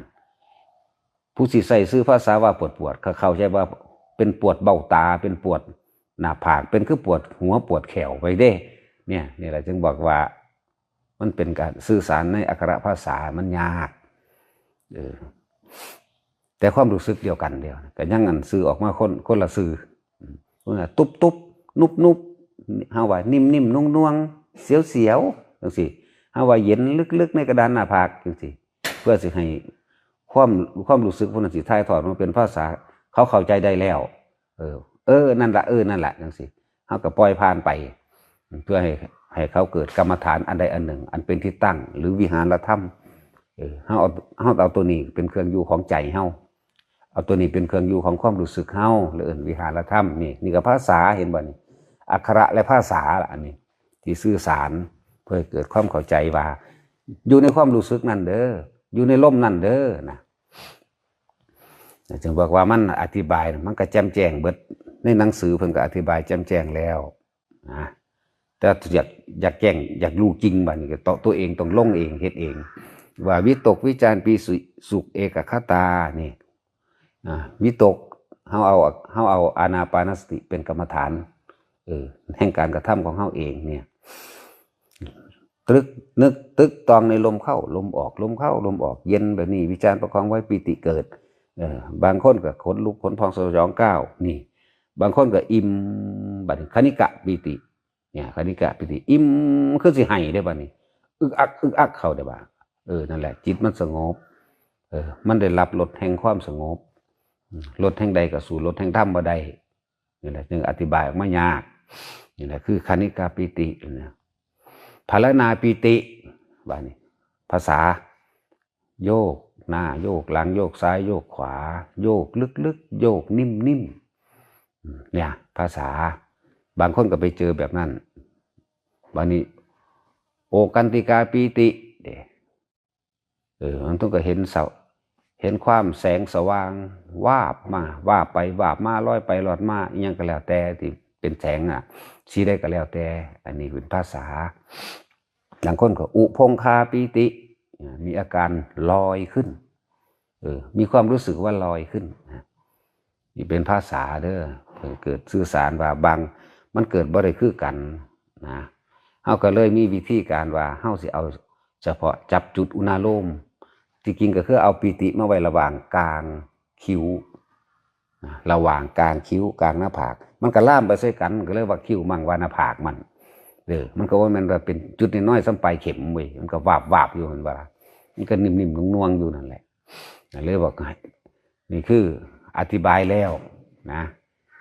บัดนี้เฮาสิเอาไปวิจัยวิจารณ์แล้วไปสรุปตามความคิดเห็นของเจ้าของให้มันเป็นความยึดมั่นถือมั่นเฮ็ดหยังให้ทุกคนลงมือปฏิบัติเองเลยเป็นเองรู้สึกเองเขาถึงความรู้สึกในอาการนั้นจริงๆเองโลดนาจังบ่ได้ถามไผผู้ใดสิออกมาแบบใดมันก็เข้าใจเองบัดนี้เพราะว่ามันเป็นนั่นแหละความรู้จริงกับความรู้จำจึงต่างกันความรู้จำเฮาสิคิดนึกตึกตองวิจัยวิจารณ์แบบใดก็สร้างบ่ได้ของจริงจักอย่างแต่ของบ่เป็นมันเลยเป็นของจำจำไปสรุปไปวิจัยวิจารณ์ไปจำเอาแล้วก็ความเห็นของเป็นใหญ่เลยเกิดกลายเป็นเรื่องถกเถียงนี่แหละจึงบอกว่าผู้รู้น่ะไม่ค่อยพูดแต่ผู้พูดน่ะไม่ค่อยรู้อย่างสั้นเขาก็พูดอยู่ดอกแต่ว่าเขาบ่ถกเถียงเพื่อเอาชนะมันรับรู้ความรู้สึกกันได้ก็แล้วกันนะผู้นี้ก็กำลังเถียงเอาชนะปุ๊บเขาถอนตัวออกเลยคือเขาสิบ่เว้านี่แต่อาไปแล้วไปเลยนี่ลักษณะนั้นว่าจากดูของจริงลงมือเฮ็ดเอาเป็นของบ่ยากอะไรนะว่าฌานที่1กับวิตกนี่ตึกตรองอยู่ในลมเข้าลมออกวิจารณ์ประคองเอาไว้ปิติเกิดอย่างใดอย่างหนึ่งนี่แหละที่ว่าไปหาอย่างเมื่อกี้อย่างใดอย่างหนึ่งนี่นั่นเรียกว่าฌานที่1ฌานที่2เดวิตกวิจารณ์หายไปมีแต่ความรู้สึกอันเป็นปิติอย่างใดอย่างหนึ่งในหานั่นในฌานที่2มันกันละเอียดปานใดแล้วนะฌานที่3เป็นจังใดวิตกวิจารณ์ปิติหายไปเป็นผู้เสวยสุขในกายจิตเบากายเบาเนี่ยก็เทียบจัง4ได้บัดนี่ภาษามันเทียบว่าถ้าจิตเบากายเบาโล่งๆโปร่งๆว่างๆมีแต่มันสิแต่ความรู้สึกซื่อๆอันจะบอกว่าความรู้สึกจะยังบอกว่าท่านได้ถือเห็นบ่นี่ภาษามันนี่ถือว่าอิ่มก็ว่าได้ จะสิว่าไปจังใดเนี่ยนั่นแหละบัดนี้เฮาสิเห็นหยังเฮาสิเริ่มเห็นความคิดเรื่องนั้นเรื่องนี้พุทธขึ้นมาแล้วเฮาสิไปหาหามมันดอกจักบ่ล่ะเฮาสิไปหามมันมั่งเฮาสิไปด่ามันมั่งนั่นนี่มั่งนั่นแหละตัวนี้ละเอียดขึ้นส่วนชั้นที่4เดตัดจะบ่มีการรับรู้ความรู้สึกใดๆทั้งสิ้นตัว3ยังมีความรู้สึกอยู่โล่งโปร่งเบาหรืออิ่มเขายังละบอกว่าถือนี่เห็นบอกว่าถือผู้โล่งๆผู้ว่างๆแล้วบางที่เกิดความคิดเรื่องนั้นเกิดเนี่ยท่าน3เด้อความคิดเรื่องนั้นเกิดความคิดเรื่องนี้เกิดความคิดเรื่องนั้นหลายอย่างอันเป็นอดีตส่วนมากก็อดีตน่ะว่าอนาคตบ่ทันได้เกิดแหละนั่นแหละเป็นช่วงที่ว่าเฮาจะต้องอยู่ในความรู้สึกตัวได้ให้มันได้ความคิดเกิดให้รู้แม่นบ่ให้รู้มันก็รู้อยู่แล้วแหละแต่ว่าอย่าไปคิดน้ำมันอย่าให้อารมณ์มันเกิดน้ำมันเนี่ยมันก็ดับแล้วเนี่ยจึงบอกว่าจิตตั้งมั่นคำว่าตั้งมั่นในความสงบคืออย่าไหลไปในน้ำความคิดที่มันเกิดนี่ต่างหาก เอิ้นว่ารู้ทันความคิดทั้งหลายนั่นแหละเอิ้นว่าจิตตั้งมั่น เห็นทุกสิ่งทุกอย่างเกิดขึ้นดับไปเห็นสิ่งทั้งปวงเกิดดับแต่เฮาก็ตั้งมั่นตะมั่นนี่นะเฮาบ่ไหลไปเฮาบ่ไปบังคับมันคือว่าหลายๆคนห้ามความคิดนั่นแหละจึงบอกว่าเฮ็ดให้มันมั่นคงซะก่อนในที่1ในที่2นะบางคนมันข้าม3แม้ชั่วขณะหนึ่งมันเลยเกิดกลายเป็นเกิดความสงสัยพยายามห้ามความคิดมั่งนั่นนี่มั่งอย่างบอกทุกคนเฮ็ดฐานให้มันมั่นคงซะก่อนในฐานที่1จังสิวิตกวิจารปีติเอาจนว่ายืนเดินนอนนั่งหรือทำได้ทุกอันทุกขณะทุกขณะทุกกิริยาทุกอาการทุกการย่างนั่นแหละยืนเดินนอนนั่งหรือทำการทำงานเนี่ยเข้มข้นแล้วจนว่ามันตัดออกไปเองก็เหลือแต่ปีติอย่างเดียวก็เอาเข้มข้นครับปีติอยู่อย่างเดียวนี่คือชั้นที่2อยู่ในชั้น2เพราะว่าเจ้าสิย่างไปใส่กระสร้างเจ้าก็อยู่ในความรู้สึกนิ่มๆนวลๆอยู่กลางหน้าผากได้นี่นะนี่ยกปีติอย่างหนึ่งอยู่จังสันได้ขับรถอยู่ก็ได้ย่างแบบใดก็ได้ลอดต้นไม้ต้นนั่นขึ้นภูเขาอยู่พุ่นก็ได้ไปหันไปนี่ได้ทั้งเบิดนี่นะนี่มันก็เข้มเข้าไปของมันก็ตั้งมันไปเรื่อยจ้ะ ตัวที่3มาปีติตัวนั่นก็ว่าหายไปบัดนี้บ่มีความรู้สึกทางร่างกายได้บัดนี้ตัวนั้นนะแต่ว่าเป็นความอิ่มเอิบอยู่ภายในบัดนี้เพิ่นเลยใส่ภาษาเสวยสุขในนามกายมั่งนะแต่มันเป็นภาษาอันนั้นแล้วเฮานี่โล่งๆโป่งๆนั่นแหละเพื่อสิจับความคิดบ่ต้องห้ามมันได้บัดนี้นะแต่ถ้าได้1ได้2ไปแล้วตัวที่3ก็เลยมั่นคงเลยเห็นได้เร็วขึ้นข้ามความสงสัยในสิ่งทั้งปวงได้ที่ว่ามันมีความ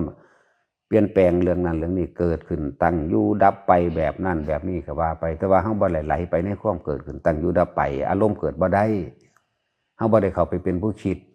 ในความคิดนี่นะบัดนี้แม้นเฮาสิตั้งใจคิดแต่ว่าเฮาก็บ่ได้อยากให้เป็นนี่บ่ได้อยากได้ไม่ได้อยากเป็นนี่แหมเป็นธรรมดาคือเฮาสิเฮ็ดนั่นเฮ็ดนี่นั่นแหละเฮาก็ต้องคิดวางแผนคือกันเฮ็ดนั่นเฮ็ดอันนี้สิแล้วหรือบ่แล้วก็สร้างเขาบ่ตั้งหวังเด้เขาเอาปัจจุบันอยู่ในขณะเลยนะแต่ว่าให้เฮารู้เท่าทันในปัจจุบันขณะปัจจุบันขณะตรงหน้าทำงานก็เป็นการกระจิตตั้งมั่นโดยปัจจุบันขณะตรงหน้าย่างไปบ่ได้คิดถึงบุคคลสัตว์สิ่งของในอดีตมันก็เป็นปัจจุบันแล้วปิติก็เกิดได้นั่นแหละสำหรับผู้อยู่ในระหว่างนี้ระหว่างที่2ถึงว่าให้เฮาทำกรรมฐานอันใดอันหนึ่งเด้อทั้งเบิดนี่เป็นแค่กุศโลบายเพื่อให้เห็นความคิดที่เขาไปยึดไปติดไปถือมันเพื่อจะเห็นความคิดที่มันก่อเกิดในความอยากได้กับอยากเป็นนั่นแหละเป็นอารมณ์ถ้าอารมณ์เกิดพบเกิดถ้าอารมณ์บ่เกิดพบบ่เกิดเท่านี้นะนั่นแหละเพิ่นจึงให้เอากรรมฐานอานาปานสติเพราะว่ามันบ่ได้อาศัยอุปกรณ์อย่างอื่นเฮ็ดได้ตลอดเวลาที่เฮาหายใจนี่แหละเคยยินหลวงปู่ดุลเพิ่นเว้าถ้ามีเวลาหายใจก็มีเวลาปฏิบัติธรรมทันละนี่นะปฏิเฮาเข้าใจว่าไผสิไปนั่งเบิ่งลมอยู่หั่นฝึกไปก่อนมันสิเห็นนั่นแหละจะพึ่งเถียงเพิ่นนะฟังไว้ก็เฮ็ดลองเบิ่งทดสอบทดลองตัวส่วนฌานที่4น่ะมันหายไปละ เปรียบเสมือนดุจดังว่าคนนอนหลับแต่ว่ามันรู้อยู่ดอกแต่ว่ามันออกมาเด้มันจังเว้ากันได้ออกมาจากความว่างอันเวิ้งว้างเด้นั่นนะหาหม่องประมาณบ่ได้นั่นแหละก็เป็นธรรมดาจิตก็ต้องการพักผ่อนคือจิตนอนหลับนั่นแหละมันบ่คิดบ่นึกอิหยังเลยเปรียบเทียบนี่เป็นภาษาเห็นบ่ดูดังว่าจิตนอนหลับคือกายนอนหลับนั่นแหละกายก็ต้องการอาหารกินอิ่มพักผ่อนเห็นบ่ล่ะถ้ามันได้นอนหลับมันก็ตื่นเพิ่มขึ้นมีกำลังมากขึ้นอีกจิตก็ต้องการนอนหลับแต่ใส่มันคักหลายมันก็ล้าคือกันความคิดน่ะก็ยังล้านั่นแหละให้มันพักผ่อนสั่นถือว่าเข้าพักจิตนั่นสงบอารมณ์นี่เขาชั้น4เลยเปรียบเทียบเป็นภาษาว่าเข้าพักจิตสงบอารมณ์แต่ว่าอันนี้นั่นน่ะเอาไว้มันเป็นเองซะมันบ่มีผู้ใดตั้งใจเข้าได้ดอกมีแต่ทำไปโดยลำดับของมันแล้วมันก็ปึบไปเองดอกอันนั้นแต่ตั้งใจบ่ได้นะตัวนี้นั่นแหละมันยังมีเจตนาอยู่ให้มันลอยไปเองมันเป็นไปเองจนกว่าจิตชินชำนาญเฮ็ดได้เป็นแสนเป็นล้านครั้งสะก่อนจังว่ากันแนวจังซี่ แต่ว่าบ่ต้องไปบืนใส่มันดอกเอา1 2 3นี่ก็บรรลุได้แล้วรู้แล้วคำว่าบรรลุนี่ท่านความคิดเจ้าของบ่ให้เกิดอารมณ์ได้แล้วนะท่านความคิดสิกำลังปรุงแต่งหยุดมึงจะไปเกิดไปตายทั้งใดนี่มันก็หยุดปั๊บรู้แล้วมันก็ขึ้นมาหันตัวอันรู้หยังรู้ความคิดนะเมื่อตายเห็นกำลังสิคิดจังสิดึงขึ้นมาปั๊บนี่เอาอีหยังมาเป็นฐานที่ตั้งแห่งการกระทำกล่าวล่มนั่นแหละเนี่ยอยู่ในอันที่1อยู่ในอันที่2อยู่ในอันที่3ได้แล้วแหละว่าหาตั้งแต่ไปบืนใส่แบบนั้นดอกส่วนเรื่องย่านนั่นย่านนี่แย่นนี่หยุดว่าต้องไปหัวซ่ามันดอกมันเป็นสื่อภาษาสื่อมันว่าต่างจากความฝันที่เฮาฝันเห็นดอกส่วนมากมันเอาความฝันมาเว้ากันบ่เลิกบ่แล้วรู้อดีตรู้อนาคตเป็นจริงดังที่ผมเห็นก็ได้ประโยชน์ยังล่ะเป็นจริงดังที่เห็นนั่นแหละนี่จะไปสร้างความเป็นอัตตาตัวตนสร้างมณะทางทิฏฐิไปยึดมันถือมันในความเห็นของตนเป็นใหญ่แล้วก็ล่งยากตัวจากว่าละทั้งเบิดเนี่ยนะเป็นแค่กุศโลบายในการที่ให้หูเห็นอนิจจังทุกขังอนัตตานี่เด้มันยังก็แล้วแต่ในสังโยชน์10ในปฏิจจสมุปบาทสายเกิดสายดับในบารมี10ในยังก็แล้วแต่เพื่อจะเห็นสิ่งทั้งปวงไม่เที่ยงเป็นอนัตตาเพื่อสิบ่เขาไปยึดมั่นถือมั่นทั้งนั้นทั้งเดเมื่อเขาบ่เข้าไปยึดแล้วว่าเว้นก็คือกันหลักกับเฮาไม่เข้าไปยึดมั่นถือมั่นในสังขารทั้งปวงนี่ไหมคือความคิดทั้งหลายนี่ไหมว่าเขาไปยึดให้มันเป็นให้มันได้ให้มันก่อเกิดอารมณ์มันเกิดอารมณ์บ่ได้ก็เป็นอวัตดับล่ะจบล่ะชื่อว่าสัพเพธัมมานารังอภินิเวสสะเนี่ยสิ่งทั้งหลายทั้งปวงรวมเบิดเลยนี่ไม่ควรเข้าไปยึดมั่นถือมั่นมันจบอยู่มึงนี่นึงนิพพานมันก็นิพพานดิบๆนี่นะนิพพานน้ำเจ้าของนี่แหละบ่ได้ไปบ่ได้เป็นวิมานบ่ได้กว้างบ่ได้น้อยบ่ได้ใหญ่บ่ได้แคบบ่ได้หยังดับในความอยากของเจ้าของเองจบเลยเด้นั่นแหละพอ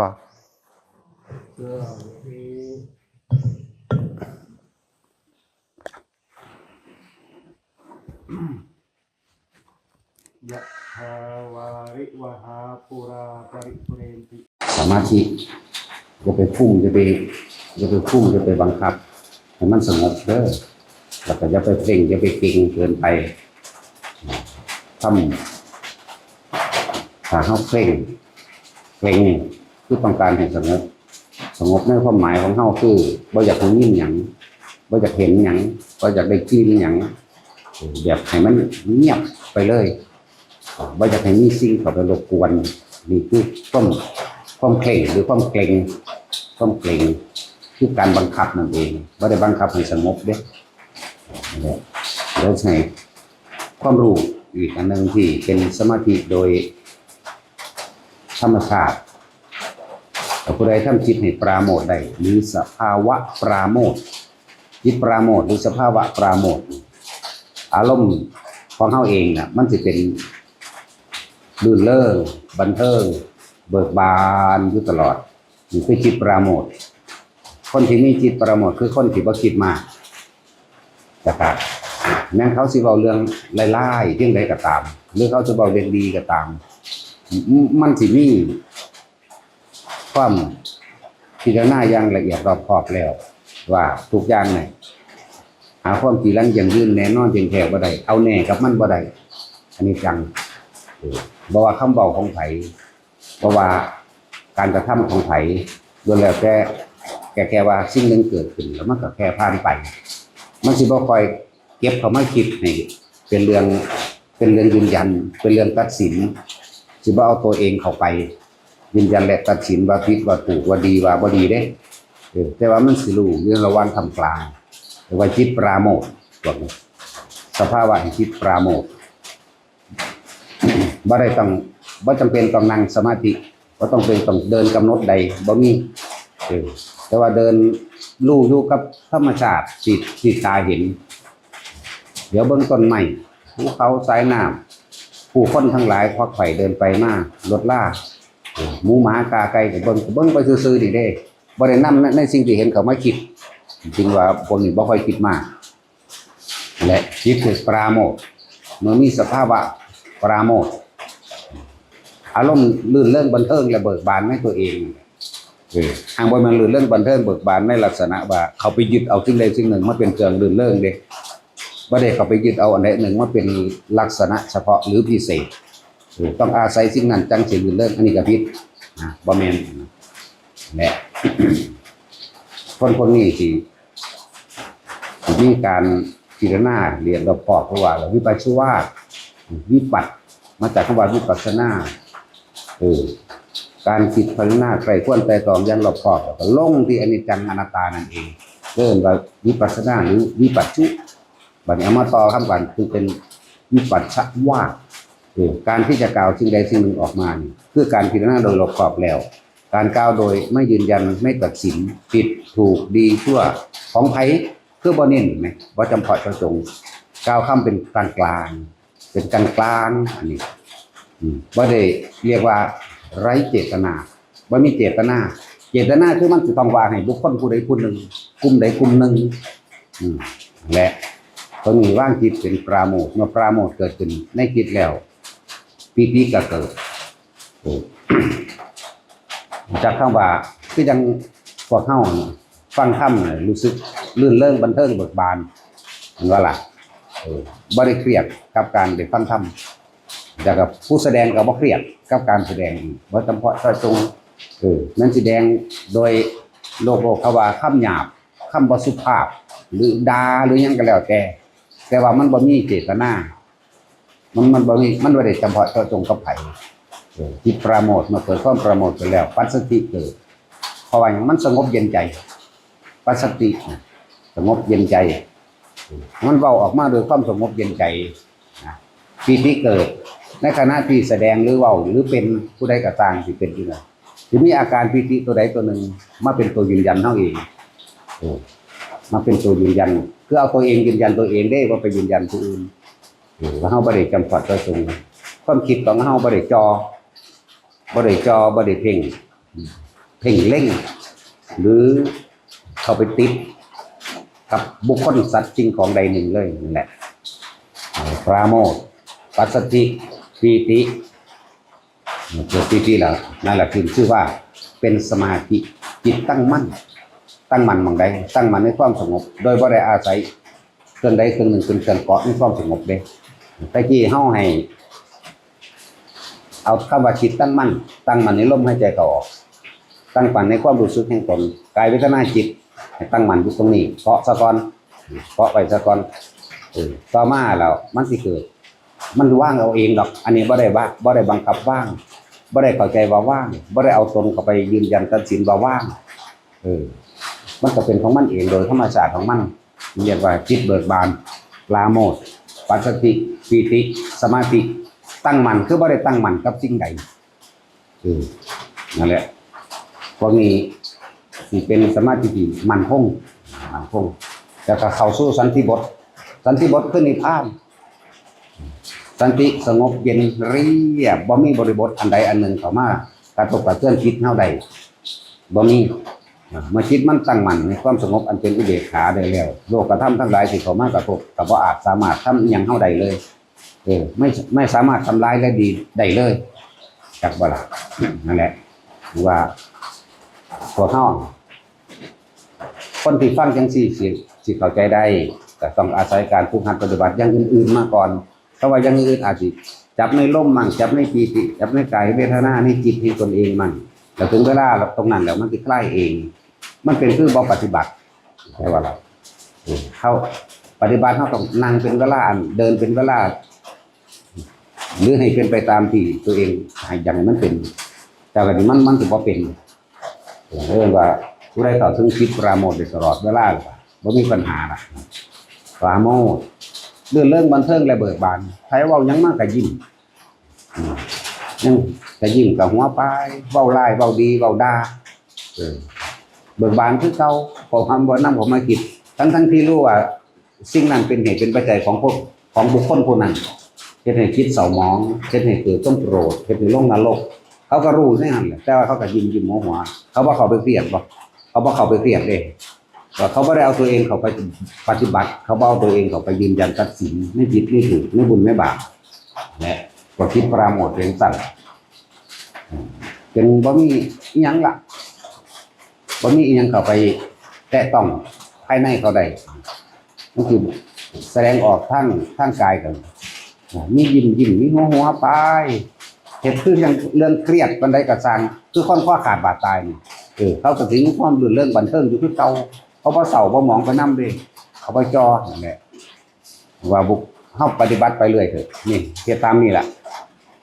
เพ่งในลมมันสอนอุณโลมมันทรงฌานเจริญฌานแค่นิดๆแค่บ่ต้องเข้าไปลึกบ่ต้องบังคับนั่นแหละแค่มีความรู้สึกตัวอยู่กับลมหายใจเข้าออกมีความรู้สึกตัวอยู่กับเวทนาในเวทนาอันเป็นอาการปิติอย่างใดอย่างหนึ่งขึ้นมาเองแล้วก็มีความไวกับการเข้าสังเกตความคิดของเองเรียกว่าจิตวิจิตไปแล้วเนาะดึงขึ้นมาปั๊บหมายถึงไปคิดถึงคนที่สร้างคนที่สัตว์สิ่งของบ้านเลื่อนเรือสวนหน้าเรือนเล่าต่างๆดึงปั๊บขึ้นมาดึงขึ้นมาลงดึงขึ้นมาลงปั๊บลงละอะไรทั้งว่าในลักษณะจิตปราโมทแบบมันก็เป็นสื่อมันแต่ความรู้สึกของคนนั้นมันลื่นเริงบันเทิงมันเบิกบานมันบ่เศร้าบ่มองบ่ดีใจเสียใจกับใครเขาว่าเรื่องข้อขาดบาดตายมันก็อยากยิ้มอยากหัวอยู่คือเก่ามันเขาว่าเรื่องดีมันก็คือเก่านั่นแหละเหมือนเดิมปราโมทเกิดปัสสัทธิเพราะว่ามันสงบจริงๆมันเชื่อมต่อร่วมกันเป็นหนึ่งเดียวได้นี่มันร่วมต่อกันเป็นหนึ่งเดียวแต่ว่าแยกความละเอียดฟังคือปราโมทปัสสัทธิปีติสมาธิอุเบกขานั่นแหละคำว่าอุเบกขาก็เอามาใช้ว่าสันติบทก็ได้สันติบทว่างขาดจากอารมณ์ทั้งปวงแล้วว่างขาดจากสิ่งที่เข้ามากระทบนั่นเองจิตที่ถูกโลกกระทำกระทบแล้วไม่หวั่นไหวเป็นสันติบทนะเป็นอุเบกขาสื่อมันคือคนพวกนั้นที่เข้าไปถึงตรงนั้นตรงที่ไม่มีอะไรเข้าไปเหตุให้เกิดความรู้สึกพอใจและไม่พอใจนี่เกิดขึ้นไม่ได้นั่นแหละสันติบทกับแม่นอุเบกขากับแม่นจิตตั้งมั่นกับแม่นยังเบิดนั่นแหละสื่อมันคือตัวอาการของคนมันเป็นมันเอาคำศัพท์คำเบามาอธิบายให้ฟังยากเกิดความเข้าใจยากแต่คนที่เข้าถึงบ่ยากเข้าใจเข้าถึงคือเป็นเองคนที่เป็นเองแต่ว่าบ่ฮู้ว่าผู้สิเอาศัพท์ใดนอมาเว้าเขาจังสิเข้าใจถ้าได้ฟังจังซี่แล้วอ๋อนั่นแหละก็จะเกิดการเรียกว่าเอาคำเว้านี่ไปเปรียบไปเทียบเพื่อให้เกิดกำลังใจกับบุคคลที่กำลังปฏิบัตินั่นแหละคือปราโมทปัสสัทธิปีติสมาธิอุเบกขาสันติบทนี่ละจังว่าทำไปเถอะมันคือคนบ่ปฏิบัติออกบัดแต่ว่าจริงๆเขาก็มันก็เคร่งครัดเคร่งเครียดมาพอแห้งนั่นแหละจังคอยคอยว่างจังสั่นพอมันเห็นรู้อนิจจังรู้อนัตตาน่ะยอดทำทั้งเบิดคืออนิจจังอนัตตานั่นแหละบ่มีหยังเกินนี่มันสุดอยู่มึงนี่อยู่เพิ่นว่าเหยียบย่างไปตามพระไตรลักษณ์คือเฮาคิดนั่นแหละคิดพิจารณาลงไปแล้วอีหยังก็บ่เที่ยงแท้แน่นอนหาความอยู่ยั่งยืนบ่ได้บ่ว่าบุคคลสัตว์สิ่งของหรือเรื่องราวต่างๆจะเกิดขึ้นคราวเดียวคนก็ลืมเองดอกแน่แต่จังซั่นล่ะมันจึงเอาทุกข์เกิดขึ้นบ่ได้อันนี้จังทุกขังอนัตตาคนเข้าไปยึดในความมั่นคงความมาตรฐานถึงบอกว่าบ่มีหยังเป็นมาตรฐานจักอย่างดอกบ่มีหยังมั่นคงนั่นแหละมีแต่ความเกิดกับความดับเท่านั้นถ้าคนบ่ยึดแล้วทุกข์บ่มีทุกข์ถูกตัดออกจากกลางใจอันนี้จังอยู่หน้าอนัตตาอยู่หลังทุกขังอยู่จังอยู่กลางอันนี้จังทุกขังอนัตตากระซากตัวนี้ออกมาทุกข์เกิดบ่ได้เหลือเห็นแต่ความเกิดดับมันหูมันเข้าใจมันว่างเองหรอกแนวนั้นเฮาบ่ได้ว่างหรอกมันรู้เองว่างเองจังว่าพูดไปจังซี่แหละยึดลมยึดปีติ ตั้งมั่นในลมซะก่อนจังว่าอยู่ในกายอยู่ในเวทนาในจิตโดยอาศัยลมหายใจเข้าออกปานะสติเป็นผู้มีสติอยู่ในลมหายใจเข้าออกเท่านั้นแหละผมก็เลยว่าจะหนีจากกายมันจะหนีจากเวทนามันจะหนีจากจิตมันจิตเวทนากายจิตกายเวทนาเข้าสู่สภาวะแห่งธรรมกายเวทนาจิตธรรมเป็นข้อเบาเป็นหลักสูตรเป็นแนวทางกายเวทนาจิตธรรมคำว่าธรรมคือสิ่งทั้งหลายทั้งปวงที่มากระทบกระทั่งเกิดขึ้นกับตัวเฮาเองเฮาสิยึดเฮาก็ทุกข์ถ้าเฮาบ่ยึดก็เอาทุกข์เกิดบ่ได้จะฝึกไปก่อนคือเคร่งคือเครียดไปก่อน มันถึงแล้วมันก็เป็นของมันเองอันนี้จังสัตว์เขาให้กับหัวเขาด่ากับหัวนั่นว่าแสดงออกมาตั้งกายจิตมันก็ยิ้มของมันเองดอกเขามันว่างมันบอกเขามาคิดแต่ว่าการแสดงธรรมพวกเขาจึงมีความสนุกสนานลื่นเรื่องบันเทิงทางบ่แม่นเอามาเฮ็ดเล่นเด้บ่แม่นบันเทิงไปทางเล่นทางหัวเด้ผิดเด้อันไปทางเล่นทางหัวผิดทางศึกษาเข้าไปลึกๆแล้วนั่นน่ะมันจึงจักบ่แม่นเล่นบ่แม่นหัวบ่ได้มีเจตนาเกิดความตลกขบขันเฮฮาเด้สั่นถึงว่ามันจึงบอกว่าแสดงธรรมแต่ละอันก็เลยยังบ่เคร่งบ่เครียดผู้ใดจับเข้าไปคิดนึกโดยบ่ได้ศึกษาให้รู้แจ้งแตกฉานในพระไตรปิฎกลึก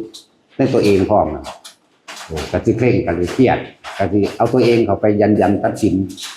ผิดถูกไม่ควรโลกวัฏฏะมันแปลงสั่นเด้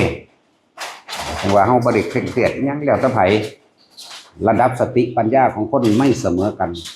ปัญญาต่ำปัญญาอ่อนก็อย่างหนึ่งปัญญาปานกลางก็อย่างหนึ่งปัญญาอันสูงสุดก็อย่างหนึ่งนั่นแหละคือว่าบ่ได้จำเพาะเจาะจงหรือว่าเน้นกับไผบอกไปเลยแล้วแต่มันสิเว้าคือแล้วแต่มันสิแสดงออกมาเด้แต่คือจังซี่บ่ได้ตั้งเลยว่ากูสิเว้าเรื่องใดนอนบ่ว่าเลยว่าสิว่าไปเอาเองโลดนี่คือพูดออกไปเลยนี่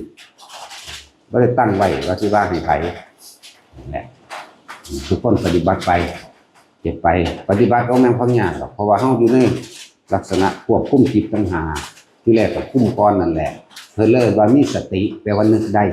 เอาสติมาไว้ใส่นึกถึงไผตะกี้เฮานึกถึงแต่บุคคลผู้อื่นบุคคลสัตว์สิ่งของปู่ย่าตายายบิดามารดาตลอดทั้งญาติสนิทมิตรสหายลูกหลานเหลนหล่อนสิ่งของสัตว์เลี้ยงต่างๆสัตว์สมบัติต่างๆเพิ่นว่าแล้วสตินึกเข้ามาหาลมหายใจเด้อมันนึกถึงเจ้าของนึกถึงตนหรือว่ากายเวทนาจิตนั่นเองนึกถึงลมหายใจเข้าออกนึกรู้เข้าเฮาก็เข้าใจเองดอกหลายๆอย่างนะคนเป็นเองได้มันจังเข้าใจมันจังถึงได้เข้าใจได้คนบ่ทันได้เป็นก็คาดคะเนเอาเป็นธรรมดานั่นแหละเพราะว่าการได้ยินได้ฟังธรรมก็เกิดการคิดเป็นเหตุแห่งการสรุปหาเหตุผลสรุปลงได้แต่ว่าเมื่อหาสรุปเหตุผลลงได้แล้วก็สร้างก็บ่อาจสามารถเป็นผลแห่งปฏิเวทในการปฏิบัติได้บ่ทันได้รองรับอีหยังใดแต่ว่าเข้าใจแนวทางมันซื่ออ๋อแบบนี้เหมือนกันกับเฮารู้ทางนั่นแหละรู้ทางแต่ว่าหังบ่สามารถวางลงได้นะกูฮู้อยู่แต่ว่ากูเฮ็ดบ่ทันได้นะกูรู้จักเบิดนั่นแหละแต่ว่ากูเฮ็ดบ่ได้นะความหมายมันก็เลยต้องมีการจิตตะมัญญปัญญาคือการควบคุมจิตควบคุมจิตก็โดยอาศัยลมหายใจเข้าออกอันนี้แหละควบคุมมาอยู่ไสเริ่มหลักสติควบคุมมาอยู่ในกายในลมหายใจลมหายใจก็เป็นกายในกายหนึ่งเวทนาก็เป็นกายในกายหนึ่งคือกันเวทนาเลยเป็นเวทนาในเวทนาจิตก็เป็นเลยเป็นจิตในจิตหมายถึงว่าเป็นผู้มีสติกำกับจิตคือความคิดนั่นเองกำกับความคิดของมันอยู่ในลมมั่งอยู่ในความรู้สึกตัวเองในการทำงานมั่งและกายเวทนาจิตมันก็ร่วมไหลเป็นหนึ่งเดียวกันคำว่ากายเวทนาจิตธรรมคำว่าธรรมคือทั้งหลายทั้งปวงบ่ว่าสิเห็นสัตว์บุคคลสิ่งของดินฟ้าอากาศความร้อนความหนาวเฮาก็ปรับใส่ตามสถานอาการมันก็เฮาสิไปโวยวายมันเฮ็ดหยังเฮาสิไปบังคับมันเฮ็ดหยังอย่างเช่นว่าร้อนคักโพดร้อนโพดพ่อโพดแม่มึงแท้สูงขึ้นด้วยอารมณ์แม่นว่าล่ะบ่แม่นแบบนั้นเด้ร้อนต้องจักปรับใส่ในสถานการณ์ในปัจจุบันณการนั้นร้อนก็เข้าห่มอาบน้ำกินน้ำเย็นๆเป็นสิก็แล้วบ่ล่ะน้ำก็ห่มผ้าดังไฟผิงจังซั่นแหละปรับใส่ตามสถานการณ์มันบ่มันไปผูกยึดมันนั่นแหละคำว่าธรรมคือสิ่งทั้งหลายที่ทั้งปวงที่เกิดขึ้นกระทบกระทั่งแต่คนยึดนั่นน่ะมันก็ศูนย์แต่คนบ่ยึดเกิดขึ้นตั้งอยู่ดับไปแม้แต่จิตก็เกิดขึ้นตั้งอยู่ดับไปด้วยกันรูปก็เกิดขึ้นตั้งอยู่ดับไปเวทนาเกิดสัญญาก็เกิดขึ้นตั้งอยู่ดับไปเวทนาก็เกิดขึ้นตั้งอยู่ดับไปสังขารคือความคิดก็เกิดขึ้นตั้งอยู่ดับไปวิญญาณก็เกิดขึ้นตั้งอยู่ดับไปเข้าใจคำว่าวิญญาณดีๆเด้อ หลายคนคิดว่าตายเราเป็นผีเป็นเดี๋ยวนั้นบ่แม่นเด้อวิญญาณคือความรู้สึกในความพอใจมั่งไม่พอใจมั่งอุเบกขามั่งเด้อวิญญาณตาวิญญาณหูวิญญาณจมูกวิญญาณลิ้นวิญญาณกายวิญญาณใจสรุปลงตรงที่ความรู้สึกมันจะมาจุดศูนย์รวมอยู่ตรงที่ว่านี้ตรงที่ว่าความรู้สึกนั่นเองคือเรียกว่าวิญญาณตาคนเฮาเดี๋ยวเห็นคนปั๊บสั่งเลยก็มีหักเลยก็มีนั่นเลยเอิ้นว่าความรู้สึกที่ว่าพอใจกับไม่พอใจนั่นแหละวิญญาณตาหูได้ยินพอใจเลยกับบ่พอใจเลยก็มีเห็นว่านั่นแหละมันเกิดมันก็ดับกันนั่นเด้ล่ะวิญญาณตัวนี้ก็ดีอันแหละวิญญาณตาวิญญาณหูวิญญาณจมูกได้กลิ่นนั่นแหละแต่ว่าได้กลิ่นหอมมันก็เกิดขึ้นแล้วมันก็ดับไปคือเก่ามันก็มีพอใจขนาดดอกไม้ชนิดเดียวกันยังมีดอกหอมกว่าและบ่หอมกว่านั่นแหละคือวิญญาณมันเข้าไปยึดอันใดอันหนึ่งที่กว่านี่คือความรู้สึกตัวเองพอใจได้ดอกไม้ชนิดเดียวกันดอกมะลิเหมือนกันตัวนี้หอมเย็นๆตัวนี้หอมสดชื่นก็ว่าไปแล้วแต่สิว่าไปและวิญญาณก็ดับแบบนั้นเกิดดับทุกอย่างเกิดดับเบิดรูปเวทนาสัญญาสังขารวิญญาณเป็นแค่ของเกิดขึ้นตั้งอยู่ดับไปทุกคนหรือว่าท่านเข้าใจเข้าไปจิตเกิดดับแบบใดคิดถึงบ้านกลับมาล้มนั่นแหละเกิดดับไปเลยถ้าเขาไปคิดต่อเนื่องในขณะที่เขาไปคิดถึงบ้านบ่คิดอยากปรุงแต่งอยากปรับปรุงบ้านอยากต่อเติมบ้านวิญญาณเกิดบ่ได้นี่แหละเกิดดับของความคิดนั่นบ่ล่ะความคิดกับสัญญาเวทนาสังขารวิญญาณมันก็ร่วมอยู่ในตัวเดียวกันนั่นแหละเราแยกให้ฟังคือว่าหลายคนบ่ทันเข้าใจเขาว่าความคิดเกิดดับแบบใดคิดถึงบ้านกลับมาล้มแล้วเกิดดับอยู่กับบ้านเกิดที่บ้านก็ดับอยู่กับบ้านแต่ว่าบ่ทันได้คิดนึกปรุงแต่งปรับปรุงส่งเสริมยังก็แล้วแต่เนี่ยมันก็เลยมันเลยเกิดบ่ได้มีคิดเกิดดับมันเร็วขนาดนั้นคิดถึงบ้านนึกถึงลมคิดถึงบ้านนึกถึงลมคิดถึงคนนั้นคนนี้กลับมาล้มนั่นแหละมันก็เลยดับเพราะความรู้สึกเกิดพอใจแล้วไม่พอใจเกิดไม่ได้อันเป็นดังพืชนาที่สัตว์ทั้งหลายจะไปเกิดคือความรู้สึกหรืออารมณ์ตัวเองที่มันไปรองรับไว้เอาเองนั่นแหละแต่จังว่าถ้าเฮาคิดถึงสิ่งใดสิ่งหนึ่งแล้วเฮาบ่คิดปรุงแต่งต่อเฮารีบกลับมาล้มก็บ่มีปัญหาเกิดบ่ได้แล้วว่าความคิดมันก็มีเป็นธรรมดานั่นแหละแต่ว่าอย่าเข้าไปยึดในสิ่งที่คิดนะตัวละเอียดแน่ตัวกันสิละเอียดแน่อย่าว่าฝึกไปโลดเอาเบื้องต้นนี่แหละพวกเจ้าสิได้ผลเองดอกในตัวปลายมันก็ดีมักเป็นต้นผลเป็นปลายมักก็ผลกันนั่นแหละเราย้ำอยู่เสมอดอกอันนี้นี่ว่าต้องไปทะเยอทะยานสมาบัติแปดยังดอกรูปฌานสี่อรูปฌานสี่คนอื่นสมาบัติแปดสมาธิมีทั้งเบิดเก่าระดับสัญญาเวทิตะนิโรธเป็นตัวที่เก่าก็ต้องไปสนตัวนั้นเอาตัวนี้เอาแค่รู้ลมเข้าออกได้ตลอดโดยบริคิดนึกปรุงแต่งในสิ่งที่ได้ยินได้ฟังได้รู้ได้เห็นได้กระทบได้สัมผัสได้แค่รู้สึกแต่ว่ามันรู้ว่าสิ่งทั้งหลายที่ได้ยินได้ฟังได้เห็นต่างๆเป็นรูปบุคคลต่อสิ่งของเกิดดับทั้งนั้นเอาแค่นี้เอาลมเป็นตัวยึดเอาลมเป็นตัวเอาลมหายใจนั่นแหละเป็นตัวเตือนตัวเองลมหายใจถ้ามันมีอยู่ในลมหายใจโดยบริคิดปิติมันจะเกิดตอนนั้นแหละเมื่อปิติมันเกิดแล้วจิตในจิตมันก็อยู่ในตัวในกายมันเป็นกายเวทนาในจิตส่วนธรรมสภาวะทั้งหลายที่มันมากระทบกระทั่งนี้มันก็บ่อาจสามารถทำลายเฮาได้เพราะว่าเฮาบ่คิดให้เป็นดังที่คิดจักว่าล่ะบ่คิดในสิ่งที่เห็นให้เป็นดังที่คิดต้องถามหมู่พระภิกษุในนี่เรื่อยๆเลยเห็นซื่อๆบ่คิดจักอย่างใดบ่บางองค์ก็ว่าได้บางองค์ก็บ่ทันจักว่าล่ะนั่นแหละแต่ว่าเป็นบางอย่างดิบ่ทุกอย่างถ้าเป็นบางอย่างหมายถึงว่ายังไปให้ความสำคัญบางอย่างต้องทุกอย่างที่เทียบบอกว่าเคยเขาเคยคิดถึงสายไฟเสาไฟบ่ตอนเขาขี่รถมาบ่คิดถึงนั่นแหละมันบ่ได้เป็นตัวแต่บางอย่างท่านไปคิดถึง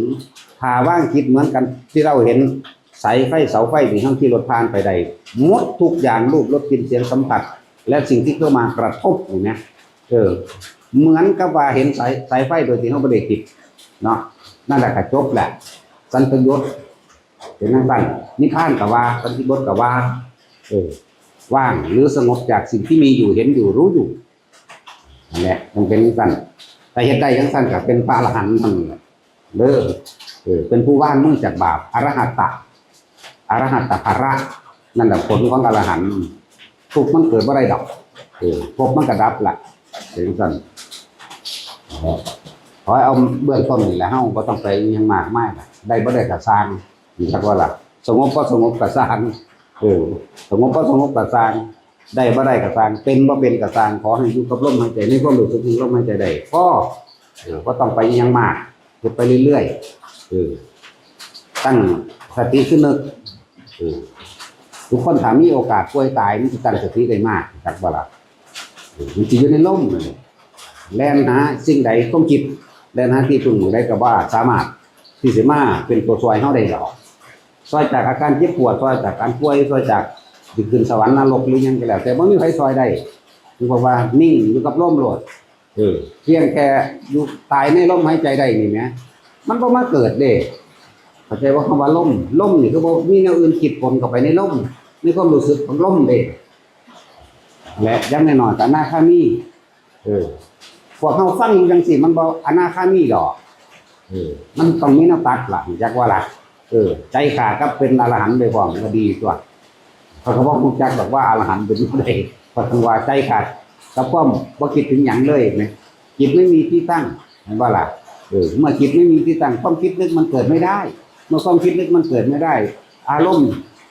พบมันถึงมีมาจากไสมันก็ไม่ไปไม่มาไม่เกิดไม่ดับตัวบ่ไปคิดถึงไผบ่มาคิดถึงไผว่าบ่เกิดกับไผก็บ่คิดถึงสิ่งใดเลยบางเมื่อเกิดแล้วมันก็บ่ดับตัวเนาะนี่สั่นตัวไม่มีที่ตั้งอย่างสั่นแหละว่าพยายามอยู่กับลมเถอะไผก็ดีก็สิยืนเดินนอนนั่งอยู่กับทางแต่ที่เฮ็ดหยังอยู่กับทางคนที่มันเป็นแล้วน่ะมันก็ว่างลมไปเองดอกเมื่อว่างลมไปเองแล้วก็อยู่กับปิติอยู่กับปิติแล้วนั่นแหละมันสิเชื่อมร้อยต่อกันเลยบอกว่าปราโมทย์เป็นจังได๋ปราโมทย์ก็เรื่องบันเทิงเบิกบานเรื่องบันเทิงเบิกบานอาการปิติกับแพร่ซ่านออกมาทางกายเฮาเองเนี่ยปราโมทย์ปิติปราโมทย์ปัสสติปิติปราโมทย์ตอนอันนี้มันจริงๆมันอยู่ในตัวเดียวกันเด้แต่ว่ามันแยกฟังเป็นข้อๆซื่อๆบุคคลที่มีความปราโมทย์ที่จิตแสดงออกมามันจะความดื่นเรื่องบันเทิงนะเพราะว่ามันปัสสติมันสงบลงจากหลายอย่างแล้วล่ะทุกอย่างเลยล่ะปิติได้เกิดทั้งกายนั่นแหละเมื่อปิติเกิดทั้งกายเราสมาธิก็เลยเรียกว่าสมาธิที่มันตั้งมั่นโดยบ่ได้อาศัยสิ่งใด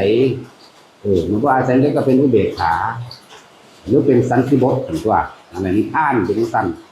อะไรเพราะเขาบอกว่าความรู้หรือหลอบรู้ในที่สุดของสองส่วนที่เฮ็ดให้พวกเฮานั่นแหละสัตว์ทั้งหลายคือพวกเฮานี่แหละเป็นทุกข์คือกามสุขาริการิโยโคหมายถึงว่าความยินดีพอใจไม่รู้หลังลักษณะท่าทางบุคคลสัตว์สิ่งของรูปรสกลิ่นเสียงนั่นเองเป็นเหตุเป็นปัจจัยให้พวกเฮาคิดนึกแสวงหาลงมือกระทำเอาเรียกว่าสังขตธรรมสิ่งทั้งหลายทั้งปวงเกิดขึ้นจากจิตเกิดขึ้นจากความคิดของเฮาเองเฮาจึงดิ้นรนแสวงหาในสิ่งเหล่านี้โดยการลงมือกระทำบ่ได้ดังใจเด้บ่ได้ตามอารมณ์เด้นะครับเป็นทุกข์เป็นกังวลเป็นเดือดเป็นดานเป็นโกรธเป็นเกลียดเป็นอาฆาตเป็นบาดหมางเก็บไว้นี่แหละเองว่าหรือว่าสังขตธรรมสิ่งทั้งหลายทั้งปวงเกิดจากจิตความคิดของเฮาเองในความคิดของเฮาเองมันพุทโธมาจากไสมันเป็นเครื่องเทียบมันเป็นสัญญามันเป็นอารมณ์มันเป็นความรู้สึกมันเป็นความอยากได้ดังใจก็คืออารมณ์นั่นแหละอารมณ์ความยินดีความพอใจถ้าบ่ได้ดังใจตามที่คิดไว้เด้โมโหเร่าร้อนกังวลอยากเอาชนะนั่นแหละกามสุขาริการิโยเลยเฮ็ดให้เจ้าของเองลำบากคำว่าลำบากนี่มันก็เริ่มจากลำบากเข้ามาทางในนำแหละหมายถึงความคิดเฮาเองเฮ็ดให้จึงเป็นเหตุให้อัตตกิรมัฏฐานุโยคให้ตัวเองลำบากมันบ่แม่นตัวเองแค่นั้นเด้มันน้อมในลึกเข้าไปถึงความยึดมั่นถือมั่น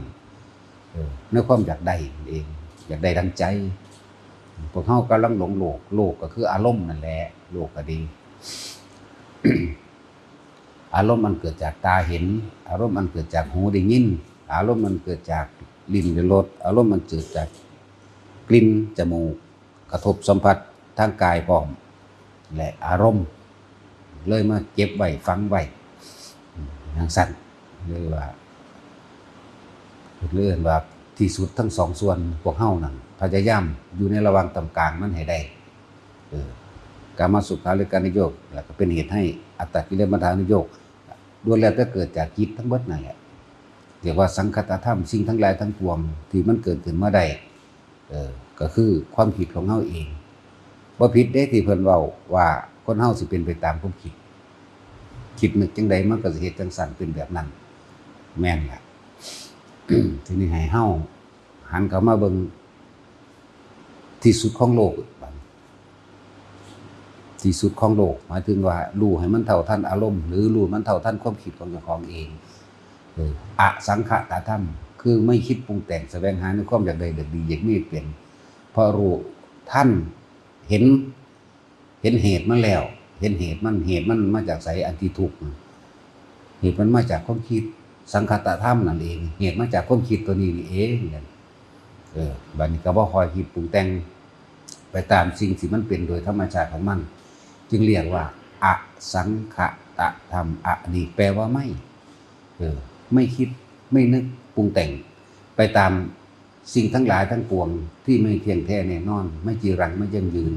ในสิ่งทั้งหลายทั้งปวงที่มันเกิดขึ้นเป็นธรรมดามันก็ดับเป็นธรรมดาเรียกว่าไม่คิดนึกปรุงแต่งในความอยากให้เป็นดังที่ตนเองอยากให้เป็นเรียกว่ารู้ท่านความคิดแต่เฮาบ่ยึดทั้งสองส่วนนี้ก็เป็นอันว่าพ้นรู้ท่านสังคตธรรมเฮาก็รู้แล้วว่าสัตว์ทั้งหลายเวียนว่ายตายเกิดเพราะว่าความคิดปรุงแต่งทั้งหลายเป็นไปกับโลกนี้เลยเที่ยวเวียนว่ายตายเกิดหาที่สุดที่มั่นบ่ได้อสังคตธรรมคือไม่คิดปรุงแต่งไปตามโลกที่มันเป็นบัดนี้นี่รู้เลยมาอยู่ในมัชฌิมาคือความว่างจิตเป็นกลางให้ได้ว่างเป็นกลางสังคตะก็บ่ยึดอสังคตะก็บ่ยึดคุณเด้นั่นแหละมันหาคำมาอธิบายขยายความยากก็เลยต้องเว้าแบบนี้นำแน่ปนกันไปแน่ความคิดของพวกเฮาเองคิดนึกไปอยากได้แบบนั้นอยากเป็นแบบนี้หลายอย่างบ่ว่ากับบุคคลที่รักหรือที่เกลียดมันก็เกิดจากที่รักแล้วมันจังมีที่เกลียดที่พอใจล่ะจังมีที่ไม่พอใจได้ตะกี้มันบ่ทันมีหยังดอกมันท่านกระทบกันมันท่านเว้าใส่กันมันท่านได้เฮ็ดผิดใจกันเพราะถ้ากระทบกันแล้วเว้าใส่กันผิดใจกันแล้วท่าทางลักษณะต่างๆเฮ็ดบ่ถูกใจแล้วจากบุคคลที่รักก็เป็นบุคคลที่เกลียดปักบุคคลที่พอใจก็เลยบ่พอใจเลยเกิดกลายเป็นอาฆาตนี่ความคิดนึกปรุงแต่งของเฮาทั้งเบิดเด้นี่ถือว่าสำคัญทุกอย่างที่เกิดจากจิตเด้อถ้าผู้ใดเห็นจิตได้มันก็จบละมันสิอยู่ตะมันบ่เข้าไปผูกไว้มัดไว้ยึดไว้ไปมีอารมณ์ไว้กับบุคคลสัตว์สิ่งของดินฟ้าอากาศสายน้ำหรือความเปลี่ยนแปลงมืดแจ้งมันบ่เข้าไป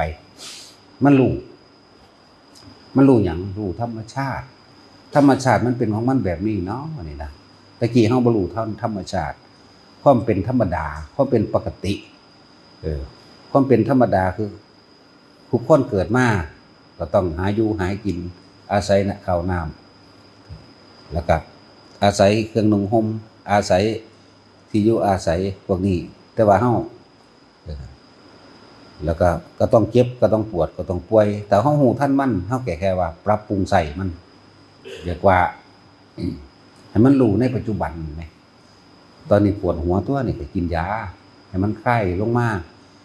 ตัวนี้ร้อนก็ใส่เสื้อผ้าหรืออาบน้ำตอนนี้หนาวก็ห่มผ้าหรือใส่เสื้อผ้าหรือดังไผ่ผิงก็ว่าไปนี่แหละให้มันรู้ปัจจุบันแบบนี้บ่แม่นว่าโอ้ยหนาวแมงแต่จับยังใดมันสิเศร้าหนาวนั่นคือมันไปหวังเอาอดีตมาเป็นตัวนี้คือไปคิดถึงตอนมันอุ่นนั่นมันกลับขึ้นไปพุ่นละเห็นบ่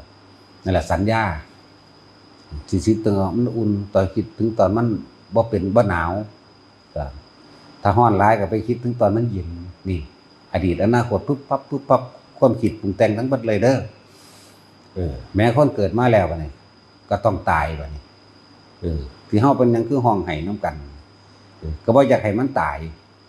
ลูกตายหลานตายหมู่พวกคนมีพระคุณพ่อแม่ปู่ย่าตายายลุงป้าเอาตายเป็นหยังคือไห้นำกันบ่อยากให้มันตายนี่คือเฮาบ่ทันธรรมชาติความเป็นปกติความเป็นธรรมดาของธรรมชาติมันเป็นตำนี้แต่พวกเฮาเข้าไปยึดจักว่าบ่อยากให้มันเป็นบ่อยากให้มัน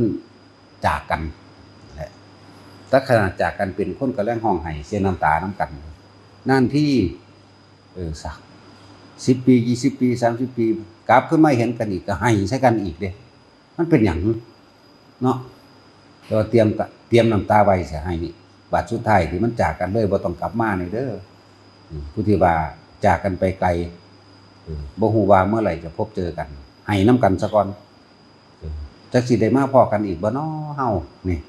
เห็นว่าความยึดเห็นบ่ความบ่ฮู้ธรรมชาติของมันว่าธรรมดากันพบคือการเริ่มจากกันเกิดคือการเริ่มตายทุกสิ่งทุกอย่างมันก็ต้องเป็นแบบนั้นของมันอยู่แล้วให้ล่ากันเดียวนั่นแหละ20 ปีต่อมาเห็นกันอีกโอ้ก็ให้ดีใจใส่กันอีกมันเป็นจังไดวะเนาะให้ดีใจใส่กันอีกแต่ว่าเตรียมไว้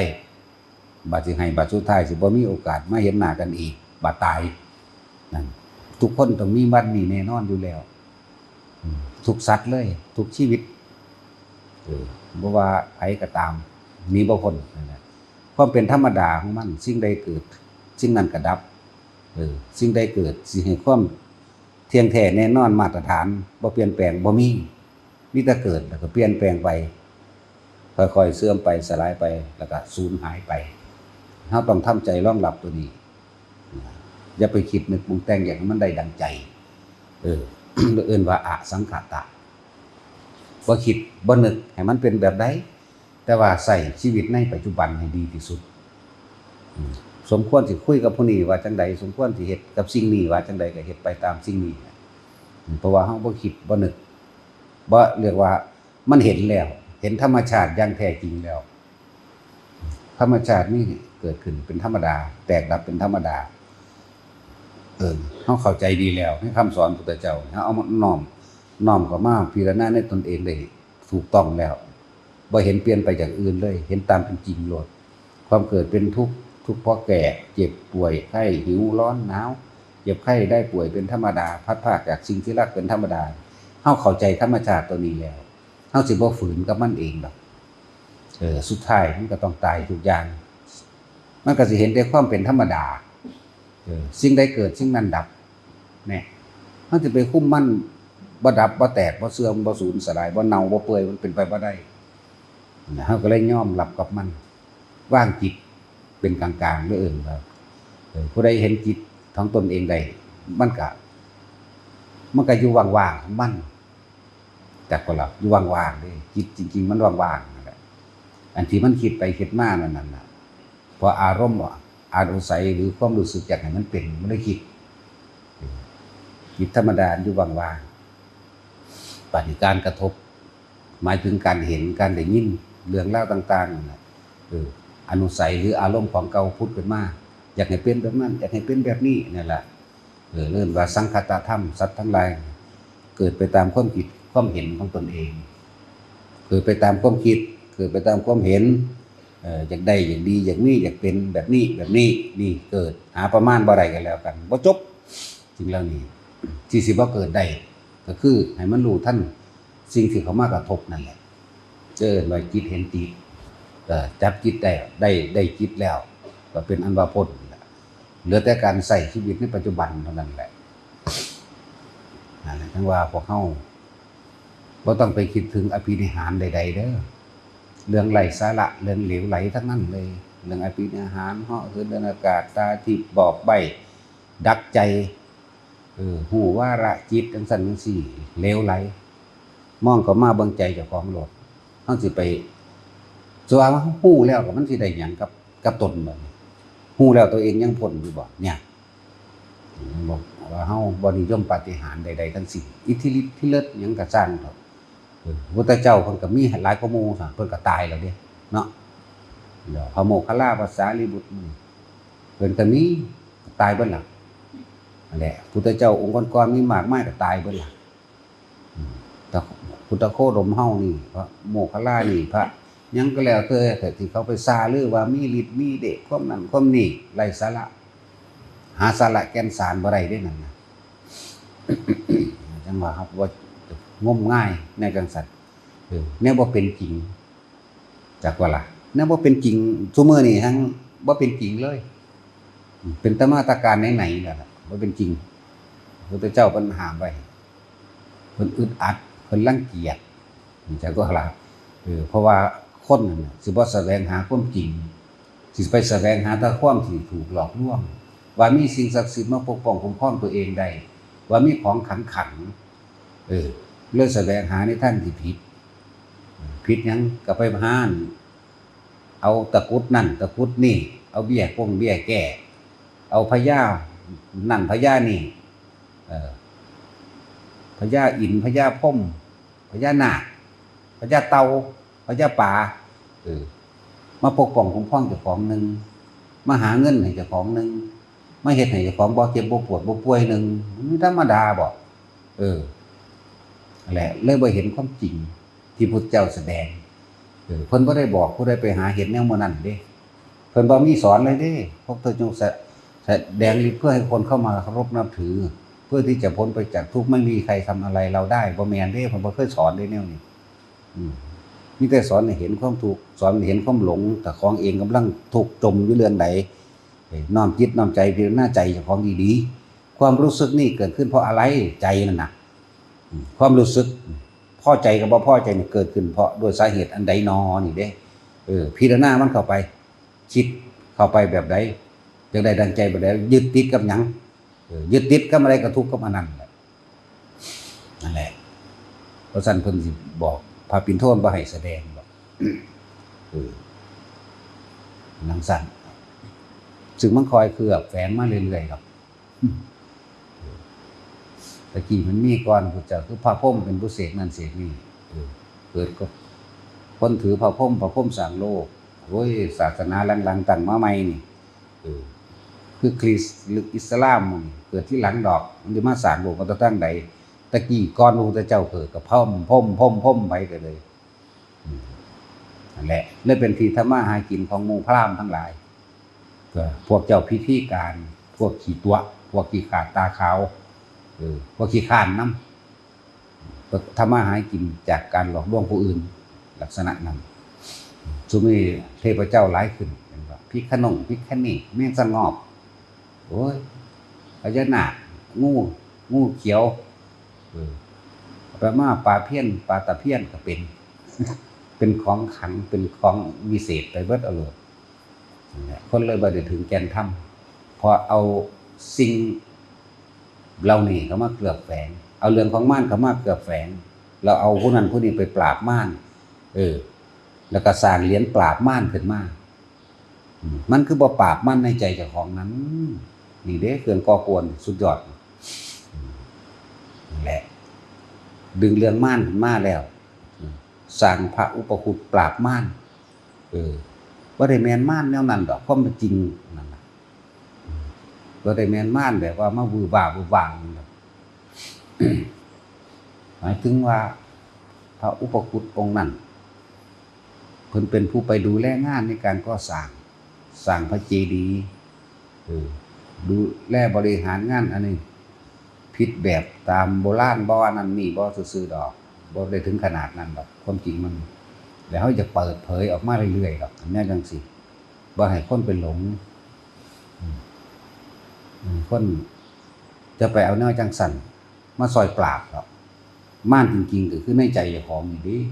ต้องอยากได้ดีอย่างนี้อยากเป็นนี่ได้ม่านจริงๆนะนั่นแหละมันมีเรื่องแทรกซ้อนเข้ามาเรื่อยๆเคลือบแฝงเข้ามาเรื่อยๆครับถึงมันผิดเพี้ยนคำสอนพระเจ้าเวลาอยากสร้างกำแพงวัดก็หาอันเรื่องเล่าตั้งสี่ละมาเบาเทพระอุปคุตปราบม่านตัวแต่องค์ละเท่านั้นเท่านี้ หาพระเฒ่าๆบ่โดนๆไปทำทานนั่งพึ่งบึ้งพึ่งบิ่งมันสิมีแม่มันหยังมันบ่ได้มีฤทธิ์วิเดชหยังหรอกนะบ่มีเด้อสิบอกให้สิตัวเบิดเลยพวกนี้เหมือนกันแหละกับพญานาคกับเทวดารักษาตรงนั้นตรงนี้เวลาเขาไปลักของอยู่วัดนั้นบัดนี้มันคือบ่จับไว้เทวดาซอยดับไฟบางหันบางนี้มึงปล่อยให้มันไหม้เฮ็ดหยังสิไปดับเฮ็ดหยังเข้าใจบ่ล่ะจังซั่นแหละพญานาครักษาพระธาตุพนมปล่อยมันล่มเฮ็ดหยังแม่นบ่ล่ะพี่เฮาเอาต้นมันไปโลดนั่นแหละ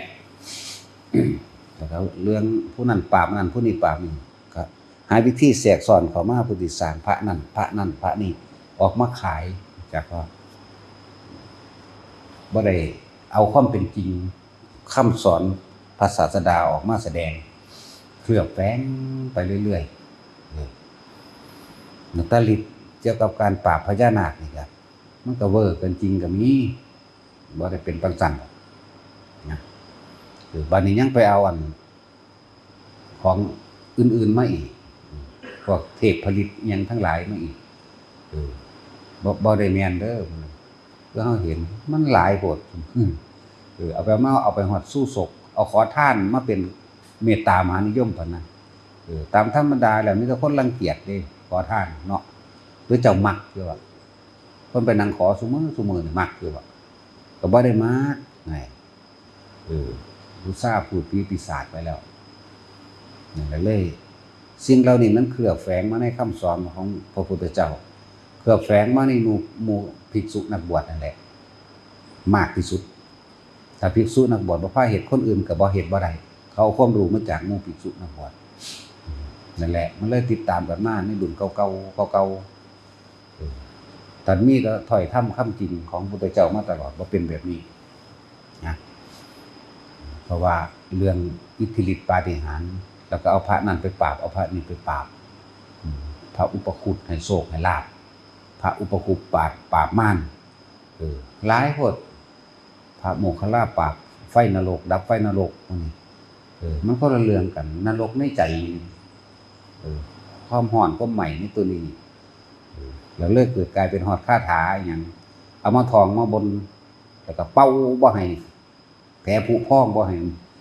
ไฟใหม่จังซี่นี่มันแทรกซ้อนเคลือบมาจังซี่เด้เพิ่นดับไฟร้อนไฟนรกไฟคิดไฟสังขารไฟปรุงแต่งในใจของคนจังซั่นแหละแต่ว่าเฮาไปดึงแนวมาวางซั่นว่าพระปริตจังซี่องคุริมารปริตจังซี่บ่มีเลยหม่องเพิ่นสิใส่กำลังหม่องใดหม่องสิใส่กำลังหม่องใส่ฤทธิ์ใส่เดชหม่องใดบ่มีนั่นแหละถ้าพวกหมู่ภิกษุสงฆ์ทั้งหลายเรียนรู้ทำคำจริงออกมาแล้วแสดงก็ทำจริงคนบ่หลงไปทางอื่นดอกองคุลิมารปริตจังซี่พูนเพิ่นไปซอยคนออกลูกเพิ่นก็บ่ได้ใส่ฤทธิ์เบ่งออกมาเด้ใส่สัจจะดูก่อนแม่หญิงตั้งแต่อาตมาเกิดมาโดยอริยชาตินี้ที่จะเคยจงใจทำร้ายผู้ใดผู้หนึ่งเป็นอันไม่มีเลยด้วยสัจจะด้วยปัจจัยนี้ขอลูกในครรภ์ตลอดทั้งน้องหญิงจงปลอดภัยสมบูรณ์เถิดก็หมายมาทั้งสี่เด็กก็ได้ใส่ฤทธิ์ใส่เดชนั้นแต่เอาคือแฝงคือกันหลายคนอยากรวยเลยก็ต้องทำอย่างเนาะมันก็เลยต้องให้สิ่งทั้งหลายที่ตัวเองเข้าใจว่ามาดลบันดาลให้บ่มีคำว่าดลบันดาลดอกดลบันดาลใดบ่มีบ่มีแบบนั้นแต่ดลบันดาลใดครับคิดเบิ่งดีๆเนี่ยเป็นหยังพระพุทธเจ้าก็ดลบันดาลตัวเทพเจ้าถ้าดลบันดาลใดคือกันโลกนี้บ่มีผู้ใดผิดหวังเด้บ่มีใครทุกข์เด้นั่นแหละคิดกว้างๆเบิ่งเด้อไปก็ดีถ้าเทพเจ้าทั้งหลายดลบันดาลใดบ่มีไผทุกข์บ่มีไผผิดหวังจักคนเนี่ยแล้วจังว่าจะไปหลอกตัวเองศึกษาเนื้อแก่นแท้ธรรมะโลด3พระสูตรนี่ก็เอาปานใดได้เต็มสุดยอดล่ะหรือเอาแค่ธรรมจักรกับปวัตตนสูตรนี่ก็จบล่ะ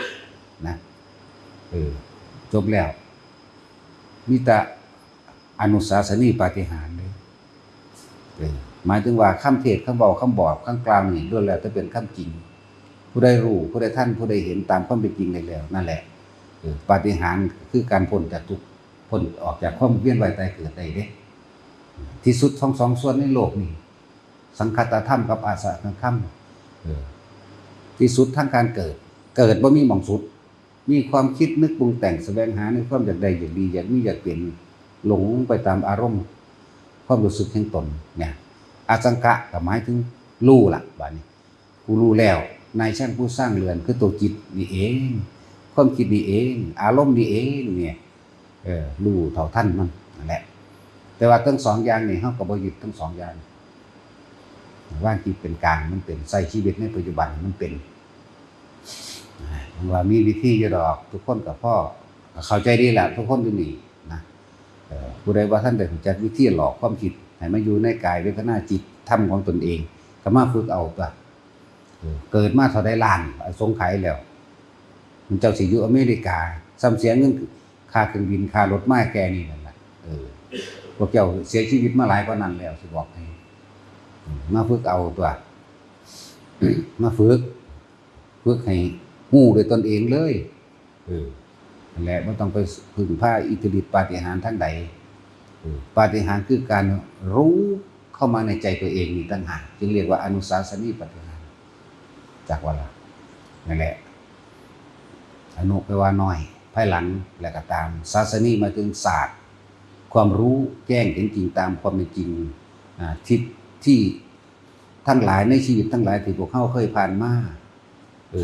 อารมณ์ความรู้สึกทั้งหลายอันตาหูจมูกลิ้นกายใจกระทบสัมผัสรู้สึกมากจึงเรียกว่าอนุสาสนีปาติเกิดขึ้นในใจเฮาเนี่ยอ๋อกูรู้ท่านมึงแล้วถึงว่าอนุสาสนีปาฏิหาริย์เพราะการเข้าไปเห็นจิตตัวเองพบจิตแล้วก็พ้นทุกข์เท่านั้นแหละอย่างมันจิตนึกปรุงแต่งไปได้ถึงบอกว่ามาฝึกเอาเป็นวิธีฝึกที่ง่ายเฮ็ดได้ตลอดการเวลาทุกเมื่อเป็นอากาลิโกบ่ได้เกี่ยวกับศาสนาพิธีบ่มีพิธีธรรมะจริงๆบ่มีพิธีสั่นความจริงคือบ่มีพิธีเหมือนกันกับเวลาเฮาโมโหเวลาเฮาสูญเนี่ยคนผึ่งขึ้นมาโลดบ่มีพิธี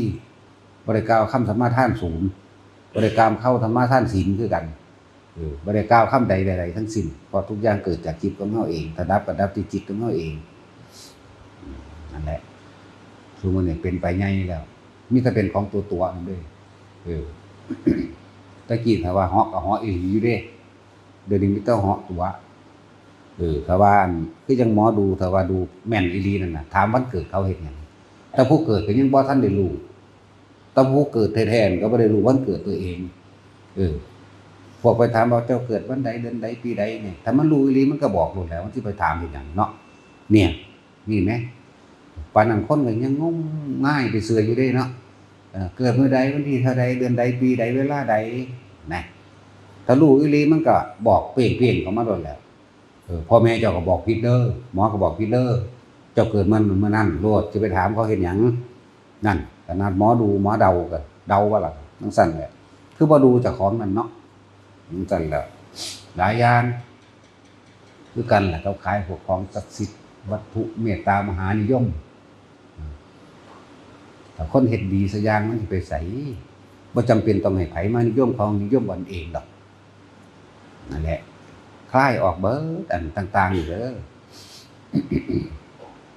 ความยึดแม้กระทั่งอีกอันนึงได้ว่าแม้กระทั่งว่าเฮามาเฮ็ดเพื่อสาธารณประโยชน์อันนี้ว่าเฮาสิบ่ยึดมันก็ยังมียึดอยู่เด้เนาะติดแต่ก็ล่ะว่าติดตำราและอาจารย์แต่ว่าก็ต้องอาศัยตำราและอาจารย์เป็นผู้แนะซื่อๆเด้ถึงบอกว่าถ้าจะศรัทธาให้ศรัทธาแนวทางที่ตัวเองเห็นดีแล้วว่าแม่นถูกต้องเฮาสามารถทำได้ต่างหากบ่ให้ไปยึดในตำราบ่ให้ไปยึดนำอาจารย์พร้อมเด้ถ้าจะศรัทธาวิถีแนวทางเด้อมรรคมีองค์8เด้อเพิ่นแม่นศรัทธาอาจารย์หาเพิ่นตายเด้เจ้าก็สิตายไปนำเพิ่นโลดบ่เลิกบ่เฮ็ดบ่หาเพิ่นสึกออกไปเด้ครับโอ้ยแน่สิไปฝากอีหยังไว้กับไผฝากไว้กับตนตัว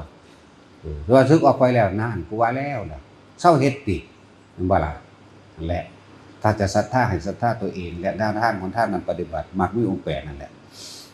นี่ก็ยึดอย่างนึงเห็นบ่ล่ะคือยายจอยว่าไปปลูกสิไปปลูกหน่อไม้ปลูกหมากไม้ไว้ปลูกไว้มองหันมองนี้เป็นตาสร้างบ้านนั่นมีตะลักเขากินปะเนาะเอาก็สิให้เขารักเฮ็ดหยังคือบ่ปลูกให้เขากินโลดเนาะไผยึดเอาตะของหวงไว้เบิ่งดูนั่นน่ะเบิ่งมันธรรมดาเด้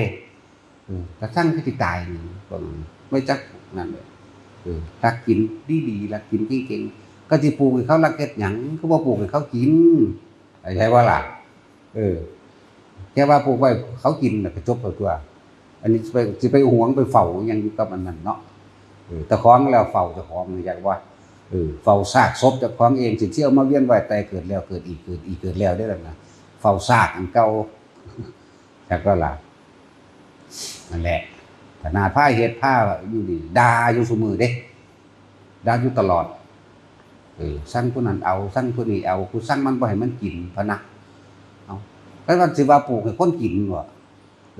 ตั้งแต่หมาเฮาก็ให้กินอยู่มั้ยภาษาหยังกับคนเนาะปลูกให้นกให้หนูให้เพี้ยกินโอ้ยยังแล้วสิหายามาฉีดเพี้ยซะนี่พะนะไปจังว่าปลูกให้สัตว์กิน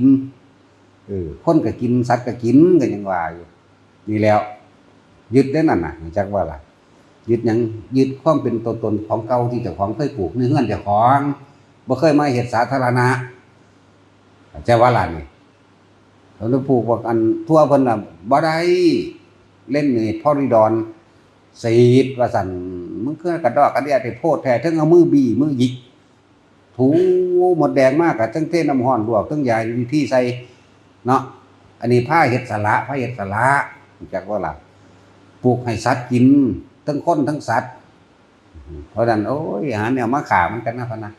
จังซั่นแล้วถ้าจะไปปลูกบางหันเขาสิรักในบ้านก็สิเขาไล่เฮ็ดหยังคือบ่ปลูกเขากินโลดเนาะพี่มันปล่อยอยู่ดำเฮาพี่เด้อนั่นแหละเป็นจังซั่นขนาดนั้นเด้โอ้ยกว่าจะไปเห็นสิ่งที่ตัวเองยึดมั่นถือมั่นได้มันบ่ธรรมดาเนี่ยคือว่าเฮาก็เป็นธรรมดาล่ะอาศัยตำราและอาจารย์เป็นผู้ชี้ทางซื่อๆเด้แต่ว่าบ่ได้ให้มายึดในตำราและอาจารย์เด้ถ้าเพิ่นตายด้วยซั่นก็สิเซาเฮ็ดบ่เนาะจังซั่นถึงบอกทุกคนนั่นน่ะถ้าจะศรัทธาให้มีความตั้งใจมุ่งมั่นในความจริงคือเอาความจริงเอาคำสอนพระพุทธเจ้าเอามรรคมีองค์8เป็นที่พึ่งในตนเองศรัทธากับศรัทธาตัวเองเข้าใจบ่ล่ะศรัทธาตัวเองแล้วก็แนวทางที่ตัวเองกำลังมุ่งมั่นปฏิบัติอยู่มรรคมีองค์8ร่วมล่ะบ่ร่วมไปแล้วสินะนั่นแหละถ้าจะปล่อยวางต้องปล่อยออกเบิดปล่อยจุดตรงความคิดเฮาพี่เด้ปล่อยอย่างว่า